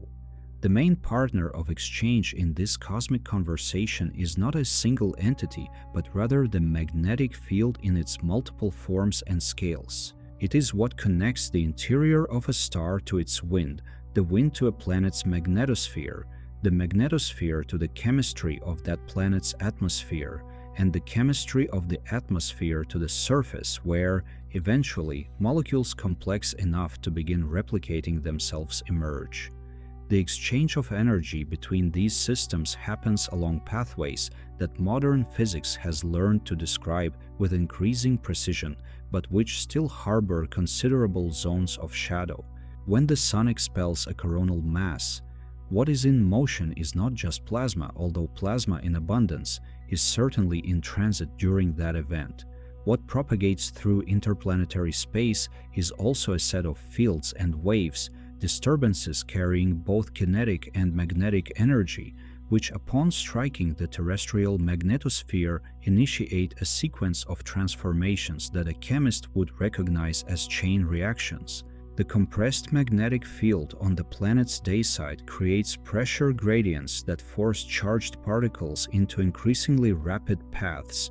These particles collide with atmospheric molecules at altitudes of hundreds of kilometers, and the result is both the aurora and the breaking of chemical bonds that release reactive species capable of influencing stratospheric ozone. This feedback loop between solar activity and terrestrial atmospheric chemistry has been documented over decades of observation. During periods of solar maximum, which occur approximately every 11 years, the production of nitrogen oxides in the upper atmosphere increases measurably. These oxides gradually descend into the stratosphere, where they catalyze the destruction of ozone through mechanisms that atmospheric chemists have mapped in great detail. The variation is modest compared to the effects of the halocarbons that industrial humanity has released into the atmosphere, but it exists, it is real, and it demonstrates that the connection between the Sun and the planet's surface passes through the chemistry of molecules weighing just a few dozen atomic mass units. A star 150 million kilometers away, conversing with triatomic oxygen molecules 30 kilometers in altitude. The most intimate and least celebrated partner in this exchange is perhaps the magnetic field of the planet itself. Geodynamics, which studies the behavior of the liquid iron and nickel core that generates this field, is a discipline that connects the physics of conductive fluids to the behavior of the solar system over geological timescales. The geomagnetic field is not static. It pulses, oscillates, changes in intensity, and at intervals of hundreds of thousands of years reverses its polarity so that the compass points to the geographic south instead of north. During these reversals, which take a few thousand years to complete, the field's intensity drops to a fraction of its normal value, and the protection it offers against the solar wind decreases drastically. What then happens to atmospheric chemistry, to the flux of cosmic rays reaching the surface, to the molecules that make up living beings, is a question that geologists and biologists still debate intensely. The short term, which in cosmic terms can mean decades or centuries, reveals behaviors that seem chaotic but obey identifiable regularities. Solar activity varies in cycles nested within one another like Russian dolls of different sizes. There is the 11-year cycle that every astronomy student knows, marked by the oscillation in the number of sunspots and the intensity of the solar wind. There is a longer cycle of approximately 11 times 11 years, which corresponds to an oscillation in the Sun's polar magnetic field and which modulates the amplitude of the shorter cycles. And there are even longer secular variations that historians of astronomy have identified by studying records of the aurora borealis in medieval manuscripts and in Chinese observations dating back more than 2,000 years. Over centuries, these accumulated variations produce effects that climatologists associate with varying degrees of certainty with fluctuations in the Earth's climate, the so-called Maunder minimum, a period of approximately 70 years between the mid-17th and early 18th centuries when sunspots practically disappeared, coincided with the coldest point of the Little Ice Age in Europe. The mechanistic connection between reduced solar activity and lower terrestrial temperatures involves multiple links, including changes in the ultraviolet that heats the stratosphere, variations in cosmic rays that may influence cloud formation, and climate feedbacks that amplify initially small perturbations. The debate over the exact magnitude of each contribution is still ongoing, which is precisely the expected state of a system with so many interconnected threads. When the gaze extends to millions of years, systems that seemed relatively stable reveal radical metamorphosis. The Sun today is approximately 30% more luminous than it was when the Earth formed about 4.5 billion years ago. This gradual increase in luminosity should, according to simple calculations, have boiled the primitive oceans long before geological evidence of life was found. The faint young sun paradox, as scientists call it, still lacks a consensual resolution. But the most promising hypotheses involve primitive atmospheres rich in greenhouse gases, perhaps carbon dioxide in concentrations much higher than today's, which compensated for the reduced solar irradiation and kept temperatures within the habitable range. Here, trace chemistry, molecules present in small quantities but with enormous power to absorb infrared radiation, determines whether a planet remains habitable over billions of years or drifts into an irreversible glacial state or a runaway greenhouse effect like that of Venus. Sensitivity to initial conditions is one of the most superb and most disconcerting aspects of these interconnected systems. The theory of deterministic chaos, which mathematical physics developed throughout the 20th century, demonstrated that systems governed by perfectly deterministic equations, with no element of randomness in their rules, can produce trajectories impossible to predict beyond a certain temporal horizon, simply because minuscule errors in initial conditions grow exponentially over time. The Earth's climate system is a classic example. The equations governing the atmosphere are known, the computers that solve them are increasingly powerful, and yet weather forecasting loses reliability beyond 2 weeks because perturbations smaller than the capacity of any measuring instrument grow to dominate the solution. For the chemistry of the cosmos, this sensitivity has implications that go far beyond weather forecasting. The question of which stars will form rocky planets with liquid water on the surface depends on details of the conditions in the progenitor molecular cloud that are impossible to specify with enough precision for an individualized prediction. The question of whether those planets will develop technospheres capable of emitting detectable electromagnetic signals at other stars depends on historical contingencies that bifurcate at transition points where small variations produce qualitatively different outcomes. The emergence of a particular type of metabolism, the extinction of a lineage that could have produced beings with technical intelligence, an orbital variation that changes the intensity of glaciations and accelerates species diversification, all these are initial conditions and bifurcations in a system that, in retrospect, seems to have obeyed an inevitable logic but which, in prospect, was radically indeterminate. The fundamental limits of human prediction are not merely technological limitations awaiting faster computers or more precise sensors.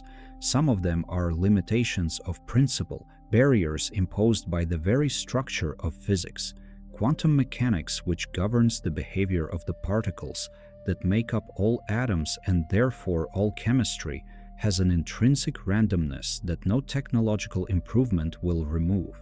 The decay of a radioactive nucleus, the exact moment an electron jumps from one orbit to another and emits a photon, the direction in which a polarized photon passes through a birefringent crystal, are events for which quantum physics provides probabilities but not certainties. And because these microscopic events sometimes trigger macroscopic consequences, like a genetic mutation that alters the evolutionary trajectory of a species, the universe has a constitutional openness to the new that is not merely our ignorance, but a property of reality. And it is at this point that the contemplation of cosmic chemistry produces a sort of gentle vertigo, a mental state that philosophy might call wonder, and that neuroscience could describe as the simultaneous activation of pattern recognition circuits and novelty detection circuits. Because what we see when we look at all these interconnected systems, the nucleosynthesis that forged the elements in stars, the transport of molecules through interstellar space, the chemistry of planets and atmospheres, the magnetic fields connecting planetary interiors to stellar winds, the sensitivity to initial conditions that makes each world unique even when obeying the same laws is simultaneously a comprehensible system and an inexhaustible system. Comprehensible because the same equations of physics work everywhere. Inexhaustible because these equations, when applied to varying initial conditions, produce a diversity of results that no human life, not even any technical civilization of reasonable duration, could completely catalog. The observable universe contains more stars than grains of sand on all the beaches of Earth, a comparison astronomers frequently repeat and which still fails to convey the real enormity of the number, because grains of sand on all the beaches of Earth is already a quantity that human intuition cannot genuinely represent. And each of those stars has its own chemical history, a composition that reflects the generation of stars from which it descends, the molecular clouds that formed it, the elements it synthesized and expelled to enrich the interstellar medium. The beauty of this system lies not only in its quantitative grandeur, it lies in the way the same physics appears at such different scales. The behavior of a plasma in a laboratory chamber a few centimeters across obeys the same magnetohydrodynamic equations that govern the dynamics of a nebula tens of light years in extent. The compression and rarefaction waves a loudspeaker produces in the air of a room are mathematical solutions to the same wave equation that describes the density waves propagating through the spirals of galaxies and compressing interstellar gas until triggering the formation of new stars. Resonance, whether acoustic, gravitational, or electromagnetic, is one of the ways the universe demonstrates that its parts know each other, that they influence each other, that they exchange information about their states. There is something profoundly reassuring in this universality, and the word reassuring is chosen carefully here because the effect that the contemplation of universal physics produces on a mind that partially understands it is a kind of settling, a feeling that things fit together at levels far below the surface of everyday events. That the iron in the blood and the iron in the core of a neutron star compressed to nuclear densities are the same element, with the same number of protons in their nuclei, just in radically different conditions, that the pressure pushing against the walls of a blood vessel and the radiation pressure pushing the outer layers of a red giant star away from its core obey the same thermodynamic principle. That the diffusion of a drop of ink in a glass of water and the diffusion of heavy metals in an interstellar cloud generated by a supernova are manifestations of the same quantum random walk that statistical physics describes with its distributions and its coefficients. This convergence of phenomena into common principles was not always obvious. For centuries, the physics of the earth and the physics of the heavens were domains separated by philosophical and religious boundaries that seemed natural and even necessary. The stars were made of an immutable fifth essence, completely different from the corruptible matter of the earth. The motion of celestial bodies obeyed laws of circular perfection that had no correspondence in the irregular movements of terrestrial objects. It took a long and often painful process of revising assumptions supported by increasingly precise observations for physics to reach the conclusion that today seems inevitable, that the universe is made of a single family of materials and governed by a single collection of laws. And yet, even within this fundamental unity, a complexity persists that science progressively unravels without ever exhausting.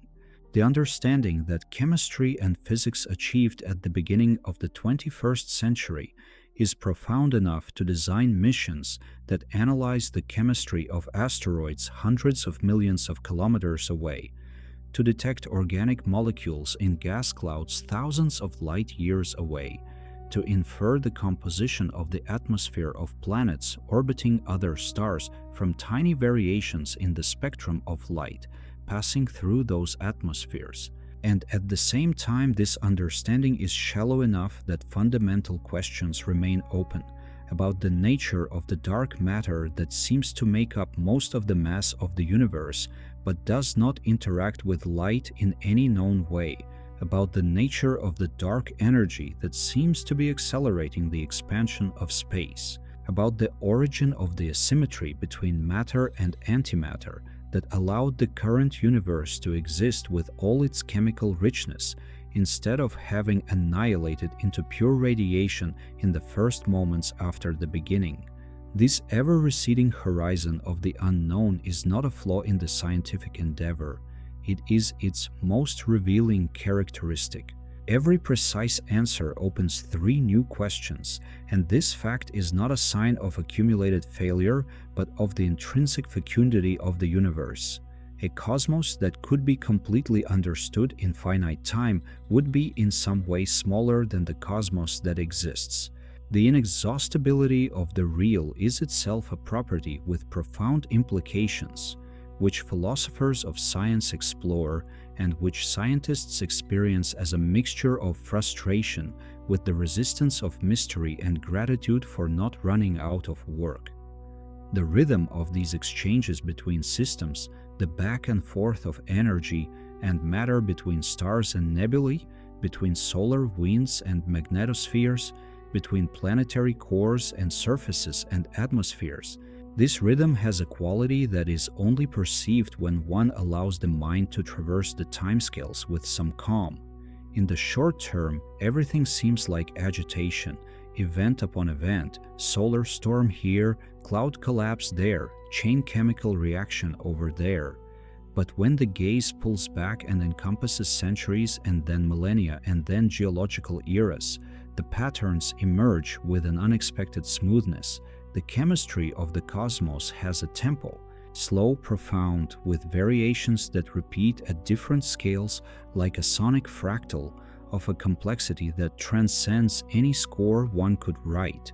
And at the center of all this, suspending this entire architecture of interactions, cycles, feedbacks, sensitivities, and emergences, there is something that physicists glimpse in the most fertile moments of their practice, something that connects the simplest equation and the most extravagant phenomenology, something that the language of science describes in fragments, but that the intuition of those who work with these ideas for years begins to feel as a unifying presence, as a logic deeper than any particular law ever written.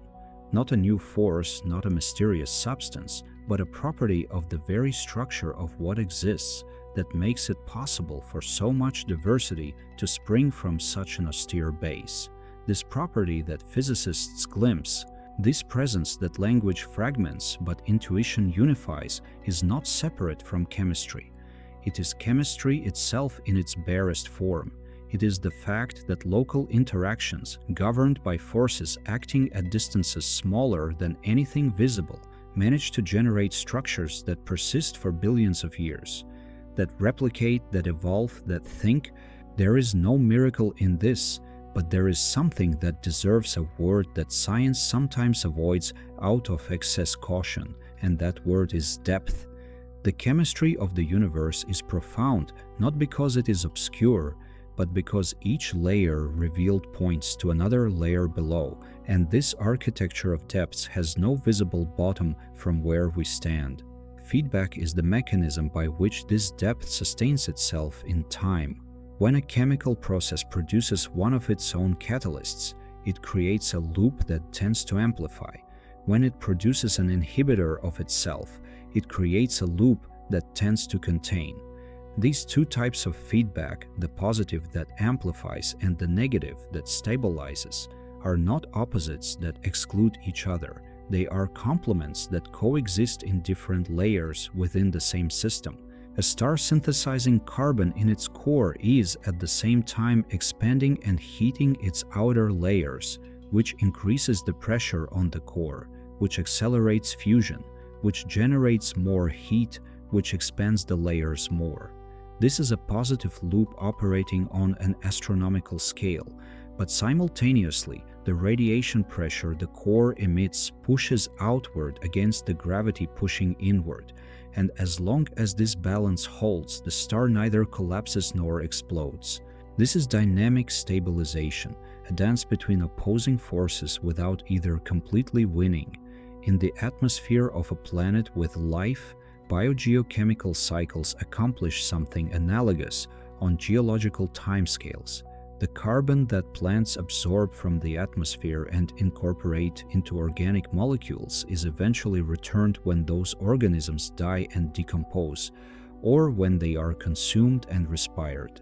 But part of that carbon escapes into ocean sediments, incorporates into limestone rocks, plunges into the depths of the crust in subduction processes, and returns to the atmosphere centuries or millennia later through volcanic activity.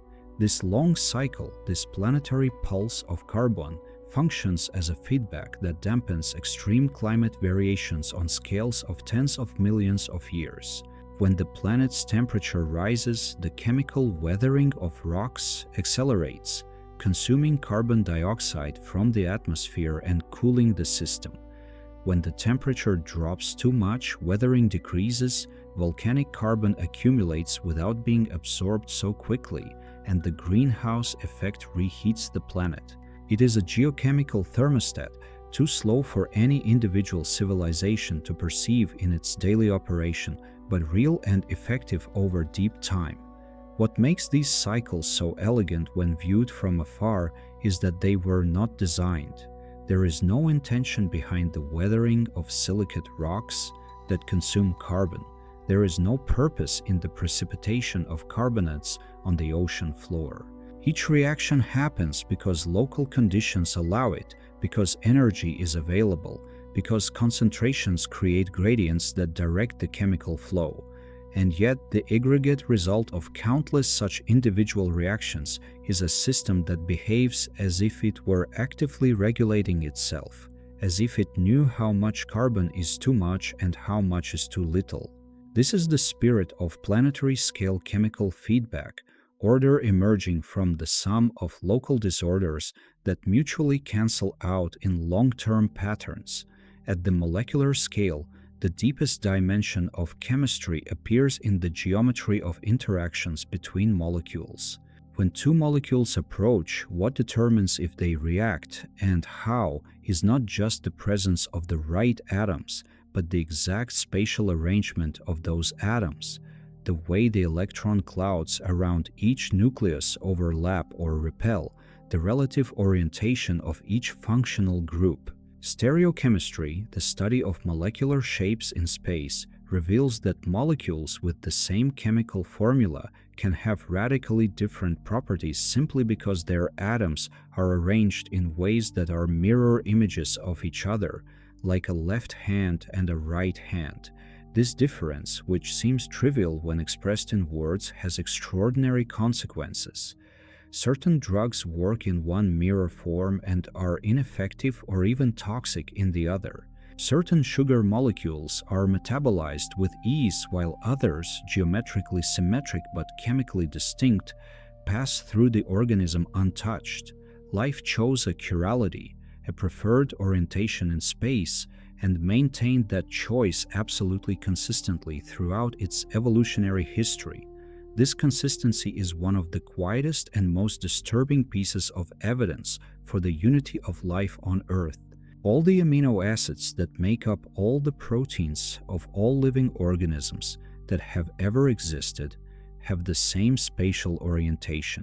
All the sugars that make up DNA and RNA have the opposite orientation. There is no known exception.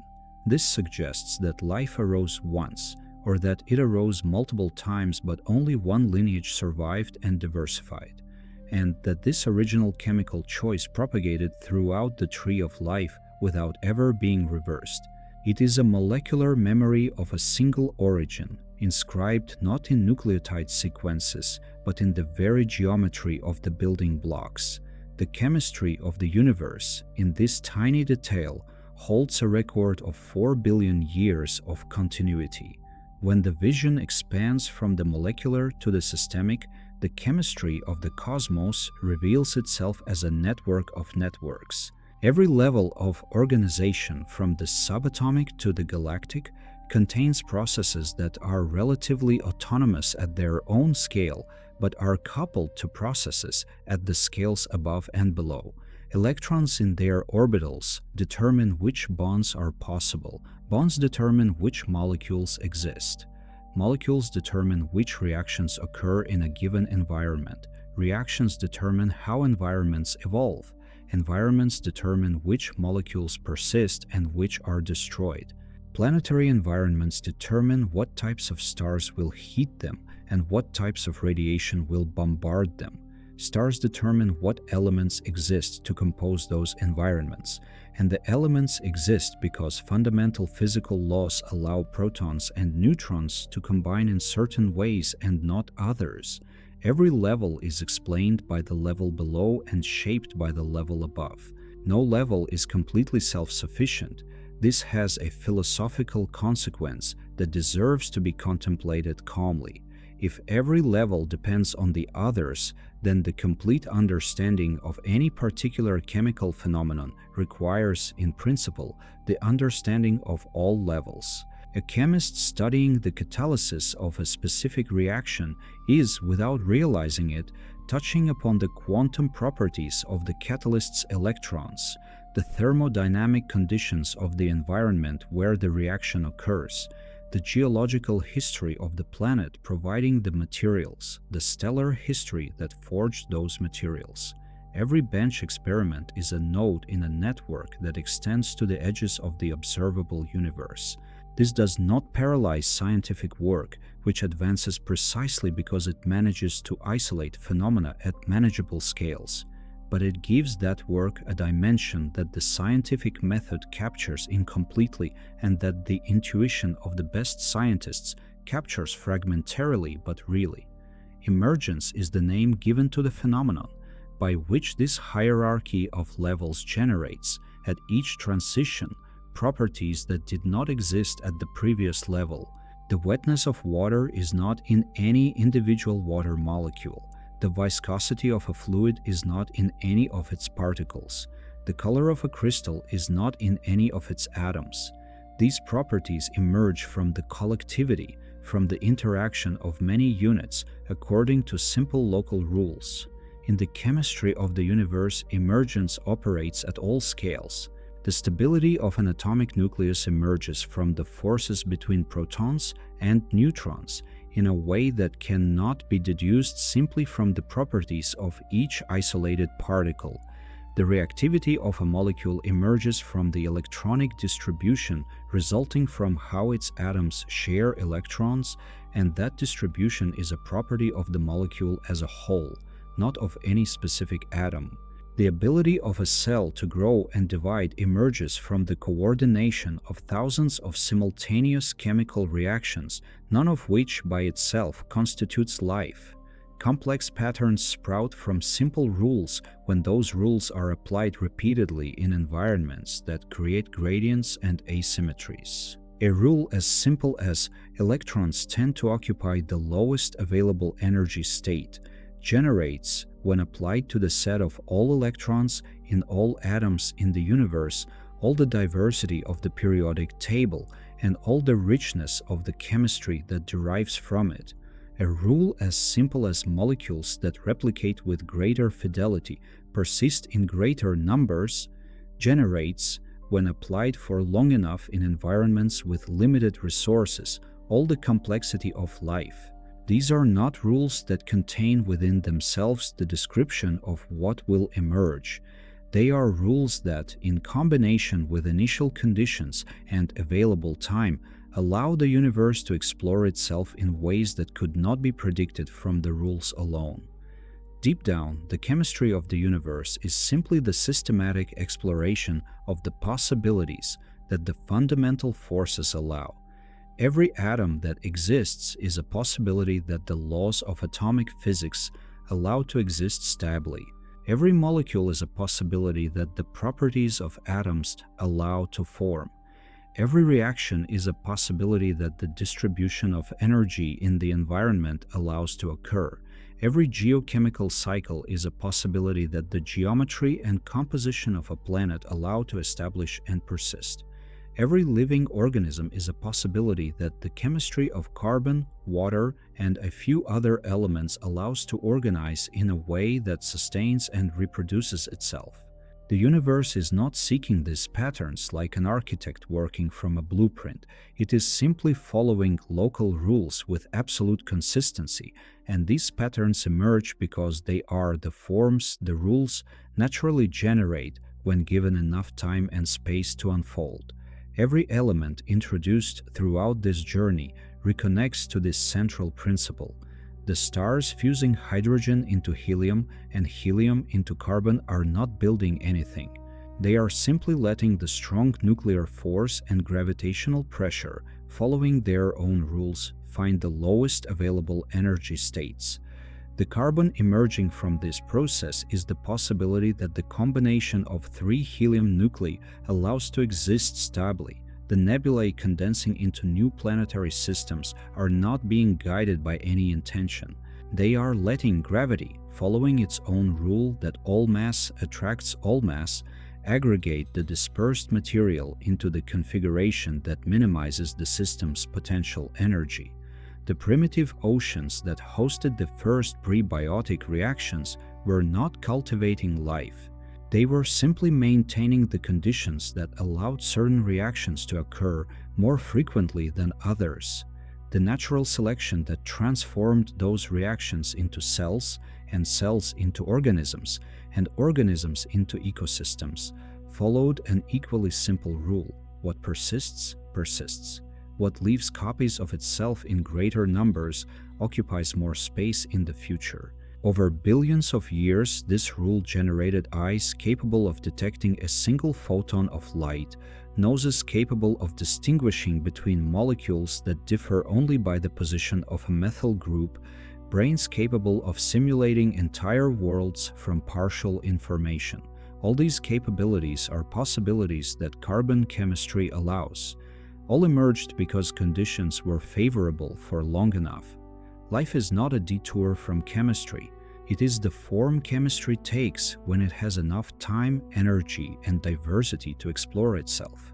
The biogeochemical cycles regulating the atmosphere and oceans are the planetary scale expression of the same principle.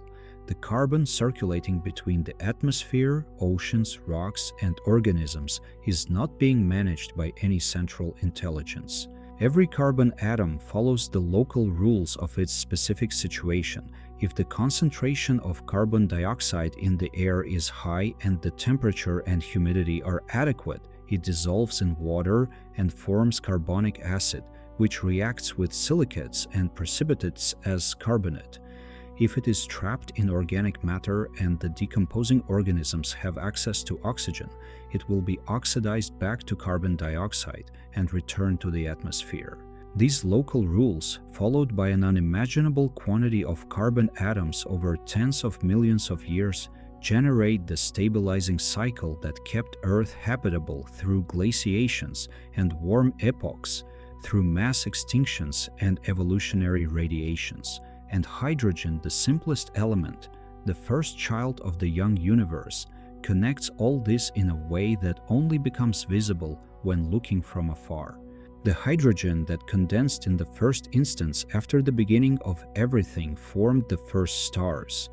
Those stars forged the carbon and oxygen and all the other heavier elements. When the stars exploded and dispersed their elements, hydrogen was there too, released along with the others. Hydrogen combined with oxygen to form the water that filled the primitive oceans. Hydrogen is in the bonds that sustain the structure of DNA.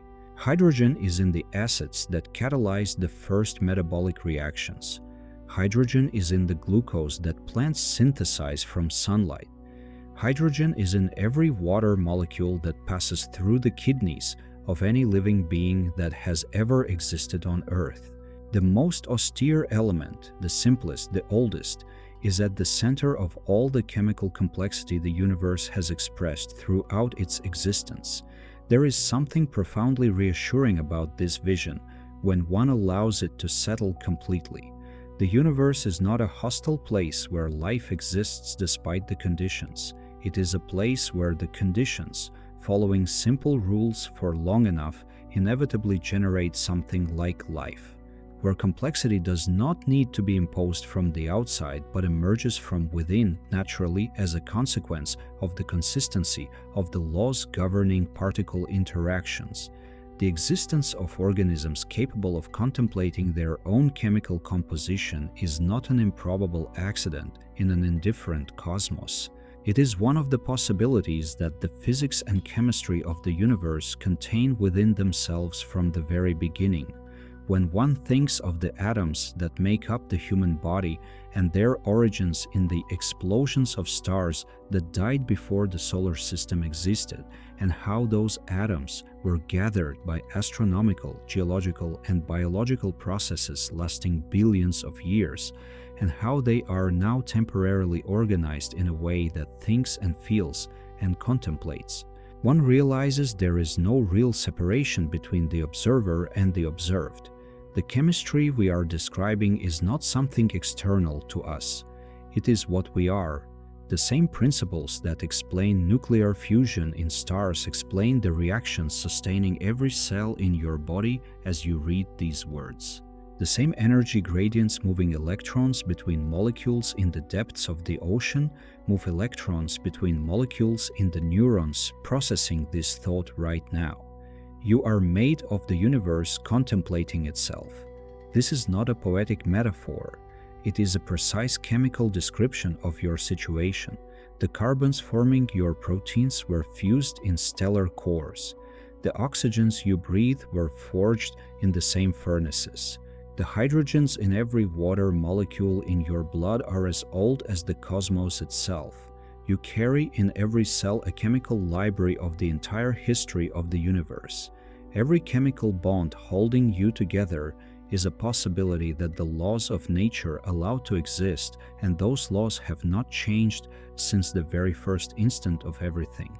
And now, as the day softly dissolves around you, as the mind begins to release the tensions it has accumulated, all this chemistry continues happening. Electrons continue dancing in their orbitals. Molecules continue colliding, separating, and reorganizing. Cycles continue spinning in their own orbits, each in its own time, each in its own rhythm. You do not need to do anything for this to continue. It happens on its own. It always has. The stars out there continue their slow fusion. Carbon continues its cycle between air, sea, and stone. The molecules in the cells of your body continue doing what they have always done, without needing your conscious attention to do so. You are safe, completely safe. The universe that generated every atom in your body has not stopped caring for them. Everything is in order. Everything is exactly where it needs to be. While you rest, the chemistry of the cosmos continues its silent exploration of all the possibilities the laws of nature allow. It continues without haste. It continues with the patience of one who has billions of years available for every step. You are part of this. You always have been. Since before you were born, the atoms that form you today already existed, had already traveled long journeys through space and time. After you, they will continue. But right now, in this moment, they are gathered in a unique and singular, temporary and precious way, which is you resting, breathing, letting sleep arrive. Electrons dance, stars fuse, oceans breathe their slow cycles, and you rest. The mind grows quieter. Every thought that arises is like a bubble rising to the surface and dissolving without a trace. There is nothing that needs to be solved right now. There is nothing that needs to be remembered. The chemistry of the universe does not need your supervision to continue. You are safe. The universe takes care of you. Every breath you take exchanges atoms with the air that ancient stars helped create. Every silent heartbeat is driven by energy gradients that life learned to use over a history transcending any calendar. Everything is in order. Let thoughts go, let the body sink, let the chemistry of sleepiness, which is also an ancient and wise chemistry, do what it knows how to do. You are made of resting stars. The universe continues its silent dance, and we rest in its embrace. Thank you for walking with me tonight. Sleep well.